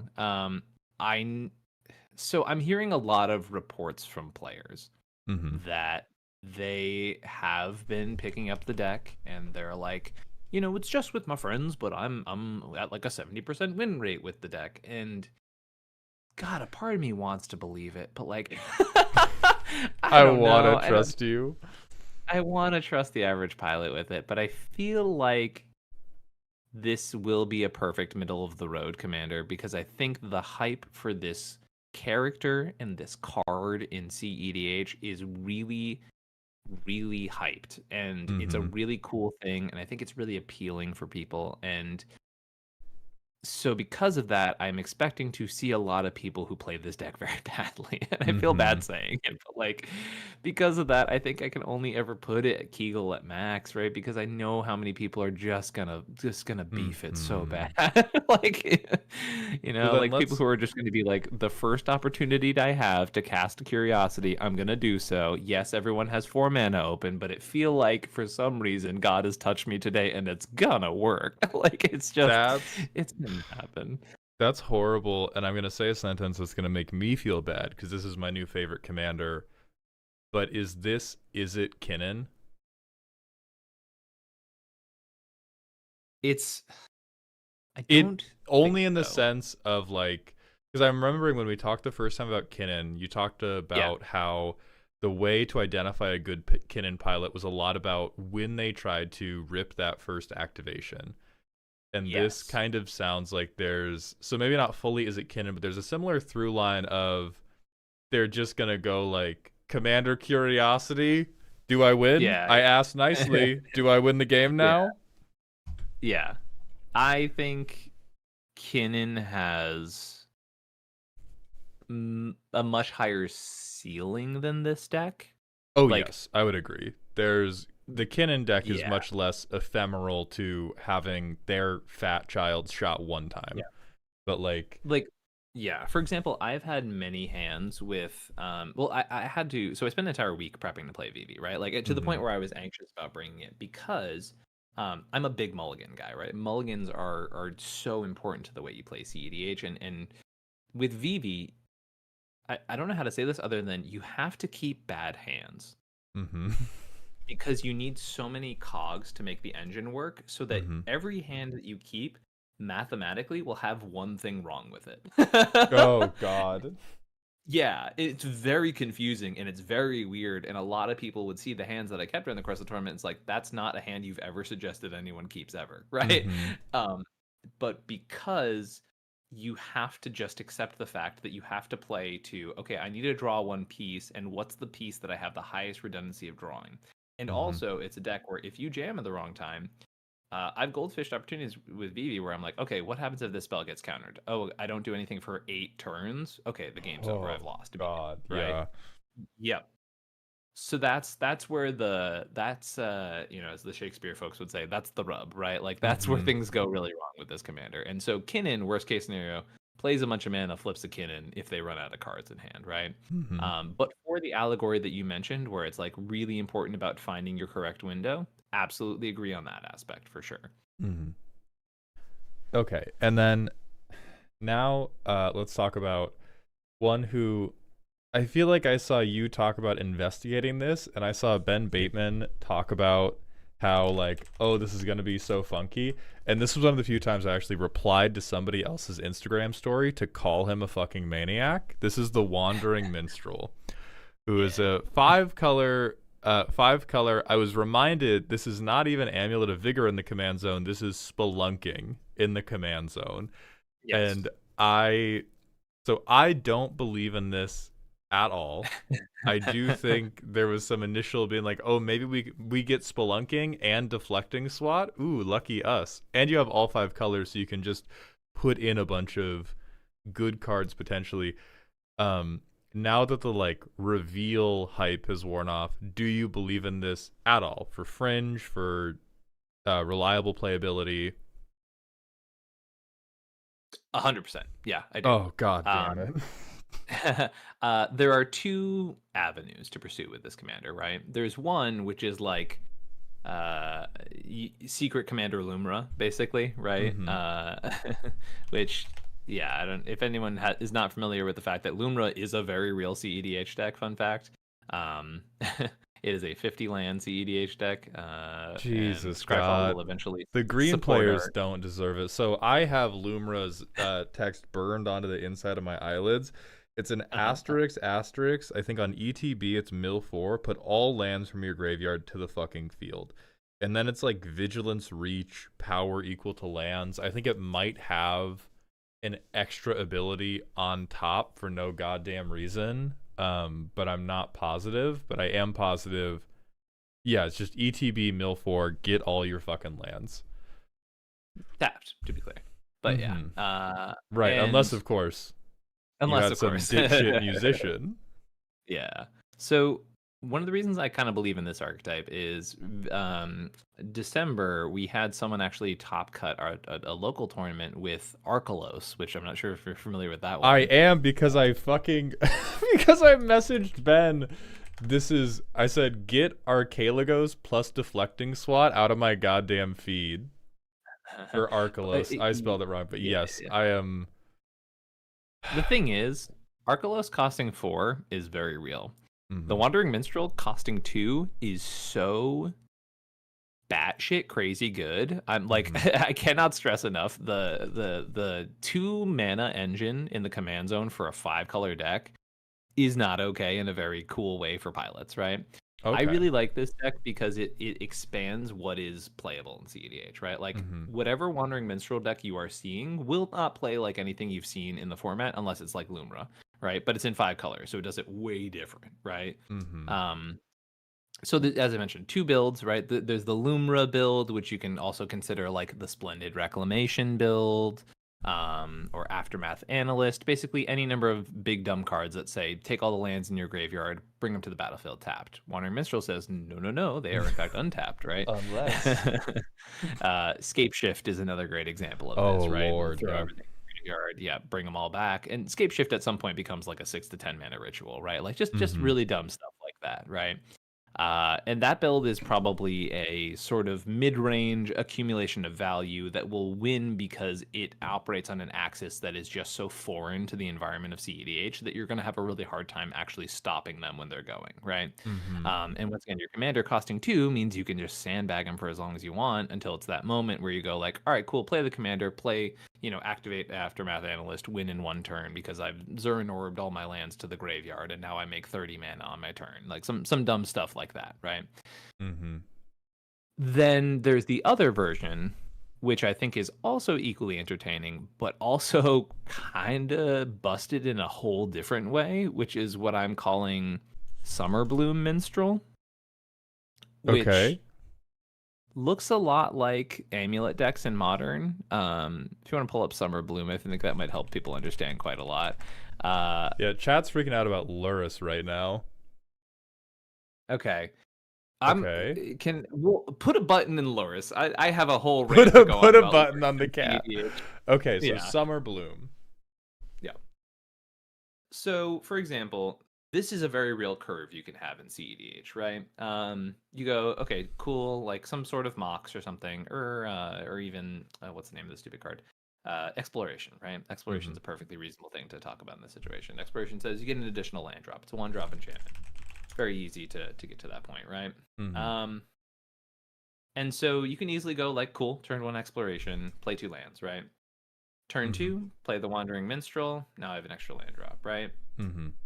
But specifically, Summer Bloom is where the busted stuff happening. Because as soon as you start playing the bounce lands, right, from Ravnica, the ones that tap for 2 mana and go back to your hand, and now come in now untapped. all of a sudden, every land drop you have per turn means I can play this land, tap it for 2 mana, it goes back to my hand, and now for every extra land drop I have, I can just do that again, and it's a 2 mana ritual, right?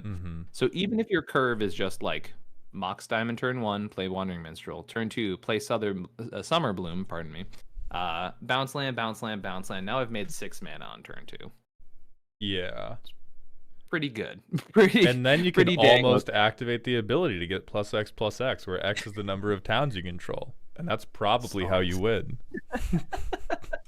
But yeah, this is one of those cases where you probably just put like 6 to 8 mana into an ad nauseam win the game, right? Like that's it's realistically speaking. And so yeah, you can do some pretty messed up stuff with these, with the Wandering Minstrel and bounce lands in particular. I think like, so there's, as I mentioned, turbo landfall version, and then I think there is basically traditional turbo with land synergies that end up making it work better than you might expect. It's kind of the idea. Okay. That is interesting, and it makes me very sad to think about Simic lands. That is fucked up. Yes, Dark. The fucked up part is entirely lands enter untapped. That's it. I think, like, I don't even know, is Starting Town CEDH playable? I know it's casual playable. Town's pretty solid. Yeah, actually, it's just one of those lands where you're like, yeah, the first 3 turns are the majority of CEDH games, anyways, right? So like, maybe that's a little dramatic, right? But more realistically, I think 3 to 7 is the average turn length in CEDH. Pretty mathematically proven. So like, starting town is relevant for a lot of the games, especially the faster ones. And untapped 5-color land is a very attractive. Like, people are playing Tarnished Citadel for context. Yeah, please.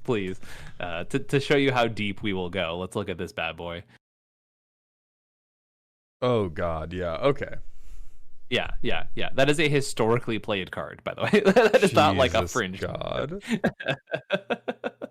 All right. So then, I presume you haven't gotten to do a lot with Minstrel yet. Where are you going? Where would you project this man might be? Like, what do you think floor ceiling? Yeah, I think it's going to be a trickle deck. Because of the fact that right now, I think overshooting this commander's potential would be foolish. I think it's really powerful, and I can see a lot of archetypes being built around it. I think it's super unique also, right? A 5-color turbo lands deck is a really interesting series of words that I've just strung together, right? And so it's so undefined and so unknown that I don't want to overestimate it, but I do think it has a lot of interesting potential, and I don't think it's ever going to be like a defining deck, right? Like, because of, once again, back to that old chestnut, no card advantage in the command zone, right? Right. But I could see it being a real player from time to time, right? Because at the end of the day, like, you have all 5 colors. Like, you can always play Aristic, you can always play an Esper Sentinel, you can always just play good cards too, right? Very good job ducking another Hasheton situation on that one. I don't want to do it again. Yeah, we can't do it again. Do you have time to talk about 1 or 2 more Final Fantasy specific commanders? Sure. Yeah, I can do that. We don't have to go as deep, but a few people in chat were calling out for Celis Rune Knight, who I think this is one of the first, because this got spoiled early. Like, and right away. Right, and a lot of people just yelled persist and then assumed that it was CEDH relevant. Does that relevancy hold up, or is this copium? So, a little bit of background. I've coached a couple of people on this deck already, right? Like, we've just sort of gone in, brewed the core of it, all that kind of stuff. I think there's a lot of decisions that folks are making because they're reading words and applying them in a way that is nonsensical.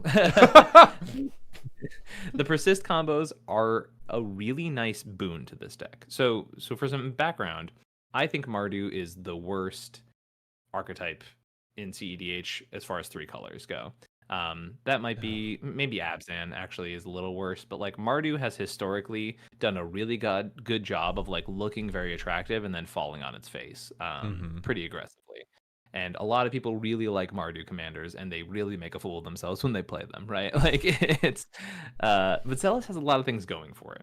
So it supports a graveyard plan really well, right? So you can do the whole Hoarding Broodlord, or if you really want to go to World Gorger Dragon, I guess. But like,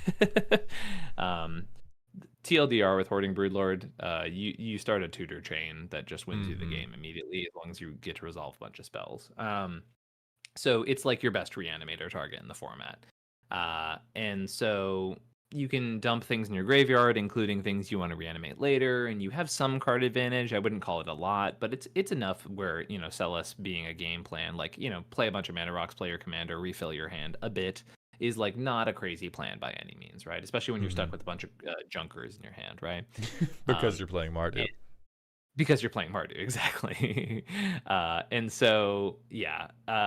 So at this point, right, it's also nice because historically Mardu has had this thing where you're like, okay, but if you fizzle and you're trying to do the turbo thing, or you're trying to do turbo reanimator thing, and you get stopped, you're kind of SOL, right? People start playing Ristic Studies and all that kind of stuff. Like, you're in trouble. But the nice part is, because of the persist combos, like we mentioned earlier, you can basically end up in scenarios where you're sort of playing only like 1 or 2 with of the like little persist creatures, right? That, you could use as sacrifice fodder earlier in the game, whatever. You play like 1 or 2 sack outlets, and then you just have this reality where you like you're not plan A-ing the persist stuff, but Mm-hmm. as my turbo plan really fell on its face, but here's a creature combo, deal with it.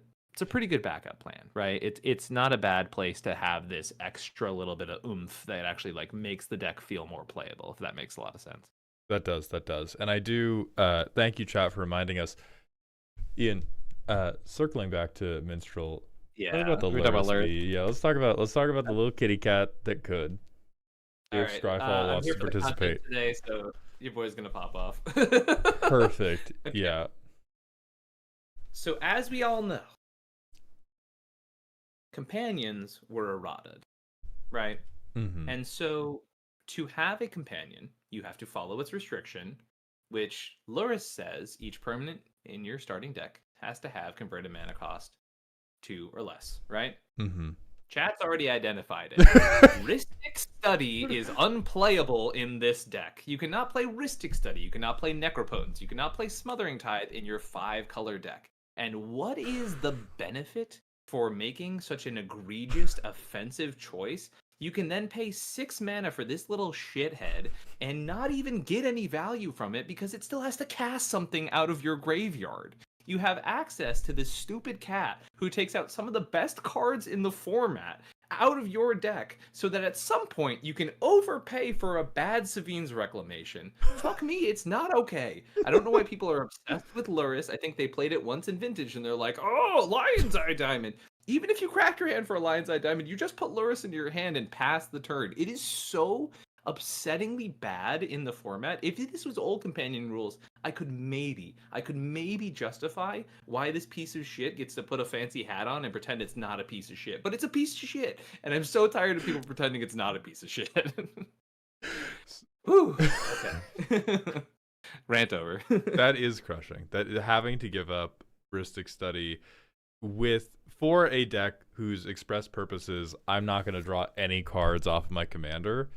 That fucking hurts. Would you believe in a Luris Minstrel game plan if, let's say, there was like, let's not worry about the specifics, but if Minstrel had decent card advantage in the command zone, would you be like, okay, maybe?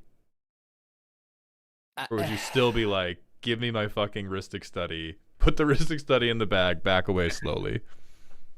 The thing is, Luris has to feel free for me to be okay with it, right? Mm-hmm. And I really can't think of any of the Luris combinations that have ever existed where there is a card that I'm not like, are you kidding me? How could you not have this card in the deck? Like there has yet to be a single one where I haven't pointed out a very obvious card that Luris says you can't play and felt good about it, right? Like it's just offensive every time.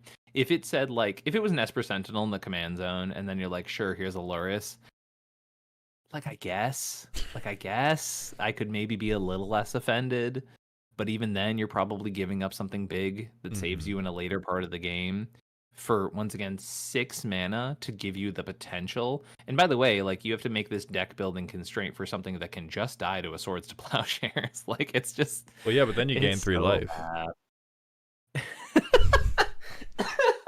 God damn it. And you have a 3/2 with lifelink. That's basically like getting a hit off. So drained. I'm so tired now. That can pay for one more tap of Tarnished Citadel. Memo, okay, so Ian, since you're tired, there's one more commander I want to talk about. I'm gonna take the reins for a question about Grahatia Scion Reborn, about being fringe CEDH playable, and I'm gonna say yes if you never cast this man, because hey, look at that white, look at that black, and look at that blue in the mana cost. So I'll give you fringe because it is Esper. If you attempt to throw wide the gates at any point, I'm going to come to that table and I'm taking the deck away from you. So yeah, because this is not the first I've heard of this. Can someone explain what they think they're doing with this? Like, and this is like in the most, I'm trying to give you a chance, like in the most genuine way. I think what Memo's going for, they said flash matters. I don't think you do flash matters, but I think some people could trick themselves into, well, CEDH has a lot of stack wars. This guy says, oh wait, it doesn't even work for stack wars. Do this only once each turn. Never mind. Yeah. I don't know what you're Well, smoking, no, but no, no. pass me some.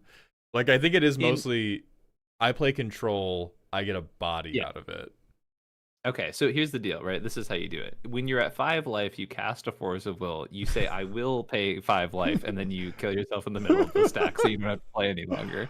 I think that But yeah, so like if you here's the thing, I've seen a lot of CEDH decks that do this where if you wanted to make a CEDH deck around this guy just to tell people you like won a round of Swiss or something with Grahatia, you can do that, but it is an Esper deck, and I would heavily advise not building around this dude for a fucking second. And then you just might sneak a win if you have Esper good stuff. Like outside shot because Esper is so good. And maybe you can trick people's threat assessment by being like, I'm gonna do some weird Scion stuff. But let's move on to who I genuinely wanted to talk about, which was our boy Kefka, who I saw a Reddit post. I saw, like, you know that for sale baby shoes never worn story? Yeah. I saw this play out with Kefka, where somebody made a Reddit post in the competitive CEDH subreddit, and it was a very long multi-paragraph post about how cool they thought Kefka was, where it might make some type of hand hate reasonable because it's actually making you go card positive. And they were like, most CEDH games get to being able to float 8 mana at some point. Like, I think you could do some cool stuff with this. And they said that over many, many words. Before I got to any of the hundreds of comments on this post, I saw, edit, guys, I get it. I don't think it's going to be topping tournaments anytime soon. I just think he's neat, potentially for fringe tables. Please stop telling me about Tim Thras. And or like I think it was Tim DeCrom, not Tim Thras. Yeah. But it was, and just every comment was fucking bodying him. And then I think now that it's come out, that sentiment has eased. So do you think this has potential? I think the people who try to apple this to Blue Farm are missing the point with this commander. And the point is that it makes your opponents discard, right? I think this is the best commander in the set, and it's probably pretty definitive. There's a lot of good commanders in the set too. Yeah, I actually believe in a lot of commanders from this set, and I think Kefka is by far the best. The problem is, and I'm trying to say this in the most respectful way possible. Some CEDH players see that this doesn't follow a formula, and they're like, oh, well, it's bad because it's in colors that are good, and therefore I can't play it the same moronic way I would play another thing. So why would this be better? Is a wizard, can't execute a Nala line, therefore bad Grixis commander. Yeah, kinda. I think a lot of people are really unambitious with the way that they analyze cards. And sure, like if you don't have all the time in the world to go through every spoiler and give every card its fair due, sure. If you're gonna look at this and go, it's not Blue Farm, sorry, you're an idiot. I don't want to have a conversation with you. like you're clearly not approaching this conversation from a place of genuine speculation. You're just trying to be like, oh, I'm actually smart. Like, shut up. Like, sorry. There's too many of those in the Reddit. Like, I'm good. So is the plan here flicker, rip the fuck out of your hand? Like what is the sauce here? So you have an amazing Grixis core, right? You have Underworld Breach. You can the way I have it built right now is that I'm still on like Necropotence lines, but I've actually taken out Adnaz in the deck because I think for a really, really long time, the question of Grixis and CEDH has been, why would I just play this as opposed to Rogsai? And in my opinion, this is the first CEDH Grixis commander in a long time that actually answers that question. And the answer to that question is, it is fundamentally attacking the game at a different angle, right? Yes, it still plays Oracle. Yes, it still plays Breach. Yes, it probably still plays Necropotence, right? It doesn't even have to be clear. But like at the same time, you are playing a very good mid-range game, right? Because historically, when you apples to apples a mid-range Grixis deck versus like Blue Farm, you go, okay, but these guys have silence effects and they win that game every time, right? Like it's really hard for those decks. Like really good pilots can do it, but it's really hard to justify why play this over these other decks, right? And sorry, this answer feels circuitous, but it does involve a lot of like nitty gritty, right? Yeah. But Kefka being card advantage and hand disruption simultaneously is big. I didn't even think I fully understood how impactful it could be until I played against it the first couple times. And the amount of times that Kefka existing will just start putting people on the back foot. Because, yeah, if your opponent's all stick Ristic Studies and they have 15 cards in hand, Kefka's one discard doesn't matter, right? Like, no one has to be a genius to figure that out, right? Right. But in those games in which everything hasn't gone right for every single player at every single moment, and Well, that was that casual, where we're cheating. Yeah, exactly, right. And so, like, in the case where these games are much more about the right spell at the right time in the right moment, you suddenly go, oh, okay, now everyone's down a card, and this player drew 3, and now everyone's down a card, and this player drew 3, and that's happening every single turn, whether it's ETB, whether it's an attack trigger. And also putting pressure on a 4/5 body is not the point, but it's not irrelevant either, right? I want to keep it so real. My brain whited out the attack. I was waiting for the other shoe to drop, because I was like, how are you gonna rip this ETB every single turn? And then you were like, or they just swing, and I was like, huh? And then I looked at the card again, and I was like, oh fuck. It has Titan text. Oh, that's what makes this card good. It has Titan text. You do not have to put a single piece of effort into making this happen every single turn. You have to tip your card sideways. That's ridiculous. Yes. Oh my god. Yeah. And so there's a bunch of little synergies that you can play, right? But there's also just, you can play a really good Grixis game plan and then suddenly have cards that say either A, I care about when your opponent's discard, or B, cards that just say like, hey, make a bunch of copies of Kefka. And then you're like, oh, by the way, everyone shred their hand. I'm going to have the only hand in the game. That's okay. Yeah. Then does this flip, or do you just push it? Is this like Atali where you just push advantage with the front side?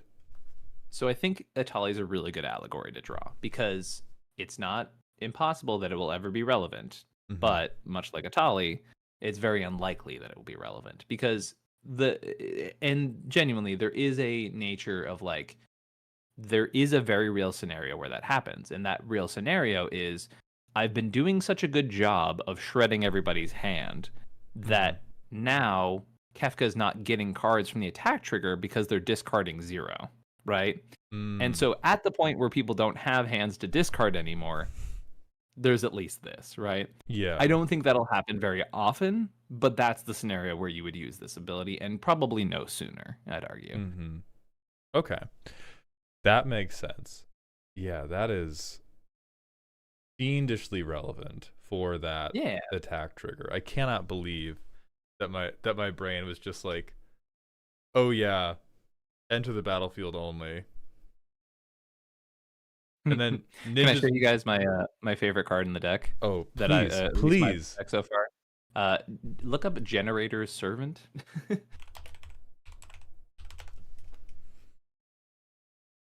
So this is one of my favorite casual cards of all time in general, but I think it's perfect for this deck, because you can play this if you have 2 colored pips on turn 1.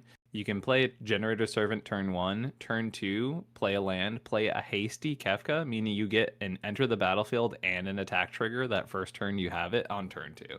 Which is so just cool. Evil. Like, and even if it gets removed after the fact, who cares? You probably drew 4 to 6 cards and everybody dumped 2. Jesus God. One thing too, I've seen a lot of conversations, and so this is really fun because I played against Kefka in that early Scrybabies video, and we actually lost 2 games to just the memory card whiting out, unfortunately. But in those games, I was like, oh, I know how to counter Kefka. We'll have a conversation about what cards we're discarding, so they're not getting different card types out of Kefka. But the problem often is one, Kefka has been shredding people's hands, meaning they don't have stocked hands, which means their limited options are available. Meaning you've proceeded to basically go, okay, guys, what card types can we all afford to discard? Not only am, especially in those scenarios where someone goes, I don't have any instants in my hand. Ding, ding, light bulb. Okay, they have no interaction. Great, good start. And then you have the scenario where, okay, we can all afford to discard this card type. Great. For example, there was a point in which, in the course of that game, all of us are talking. We're like, okay, we can afford to minimize it down to a land in an instant. Sure, that's fine. Then our Kefka player discarded an artifact creature and proceeded to draw 4 cards. Jesus, that's so good. Because you can have a conversation all you want, but they could still discard something that's relevant, you know? So they get to listen to you going, okay, these are the ways we're going to starve them. And you go, great, cool, I'll discard a different card type. Right. And you're in this like good Grixis shell will have access to many different permanent types, plenty of relevant artifact creatures, plenty of relevant, well, one incredibly relevant enchantment, 2 actually necroristic for Grixis. Gosh, I'm probably gonna build this now just off of the attack trigger being relevant, which I totally forgot about. And then to avoid keeping you, but I had an argument about this that I wanted you to settle. Oh, please. Yeah. Is the 5-color Terra playable at all? Even Fringe? Yeah. Get fucked, Arya! You fucking liar! You fucking goddamn shit ass liar! All right, thank you, sir. Thank you, sir. Yeah, no, I've already I built a deck and I played on Scrybabies. It's at the end of the day, it's like not really necessary, but like Enter the Battlefield Mill 5, it turns out it's pretty decent. And also there's builds of it with Food Chain, and I saw someone play basically like 5-color Enchantress this weekend, which was a really weird take on it, but it ended up top 10ing the tournament we were at, so we were like, okay, sure, hell yeah. That's fucking crazy. Okay, that's going to be it for today's tier list. Before we go, everybody, please follow, subscribe, watch Comedian's videos if you don't already. He is incredibly knowledgeable. He is incredibly funny. He can make you a better CEDH player if you are getting into the format. Ian, do you have specific links we should plug right now? Oh, sure. Yeah, let me pull those up. Yeah, you can check out my channel, which should just be youtube.com/@comedianmtg, but I feel like they changed that recently where they got rid of the ampersand thing, right? Like I would believe it. I honestly never know. I just post stuff and hope for the best. I'm Googling your channel right now. No, they do still have the ampersand, so I'm going to drop that into YouTube chat, into Twitch chat. But please go check Comedian out, watch their stuff, root for them. Are you going to any tournaments soon? Yeah, so I think as you mentioned at the top of the video, I proceeded to win last weekend's tournament with Vivv, which was a fun time. I have this weekend is my at-home wedding celebration, so that's fun. And then after that's MagicCon, and I'm going to the what do they call it? The Convoke tournament at the end of the month. For those who are familiar with Play to Win, it's their sort of like off-spin tournament series that Tyler from Play to Win runs. So I'll be there at the end of the month doing that. Have you decided what you're running there? Is that public info, or is that still close to the chest? So as of right now, I would like to continue. Like my whole thing is that I play a different deck every single week. That's my claim to fame. That's what I do more and more aggressively than any other player in the format. And so my hope is to just run the Final Fantasy Gambit and see whatever tickles my fancy. If I have to default, it's probably Kefka because I already have a deck list going for that. The Wandering Minstrel is the first card in a long time to like deeply scratch my brewing itch, like to the point where I'm like, this is so cool, like I'm so excited to build this, and everyone else thinks it's really weird or bad, and like that makes me want to build it more. So there's actually a lot from this set that's really cool, and you know, shout out to the designers of the set, because literally one of the first reactions that the store owner of the store I was playing at last weekend was like, this set makes me so happy because it's making people excited to come and play this format right now, and like that's just so awesome. I think like there's actually really clever designs for these cards, and they don't just feel like generic card advantage .commander, right? Like a lot of these feel like, oh, this is a unique design space. I mean, Wandering Minstrel specifically is like no other deck I've seen in CEDH, right? And that's so enticing, right? And I mentioned like comparable decks, right? But there's been nothing even close to its level of interesting nature to it. It is really cool. It is a tremendous set. All right. Yeah. So yeah, if nothing else, if I can't figure out the other decks, I'll be playing Kefka. But if not, we'll be cooking. Okay, Ian, thank you so much for coming on Twitch chat. We're gonna raid out for the day and then end it here. We'll be live again tomorrow doing some deck roastings. 33 Elk is live. Once again, using the stream title, Everyone Look Gay Maldhound is live. So let's raid them. The raid message is going to be, the minstrel is real. So let's raid into 33 Elk with the raid message, the minstrel is real. Thank you all for coming. Thank you for the follows and subs and bits, which I realize I was not as big on reading today, and I do apologize, but I wanted to extract every last little syllable from Ian's mouth. I will see you all tomorrow. Thank you for coming, and Ian, thank you for being here. Goodbye, everybody. YouTube, that's just it for us. TikTok, that's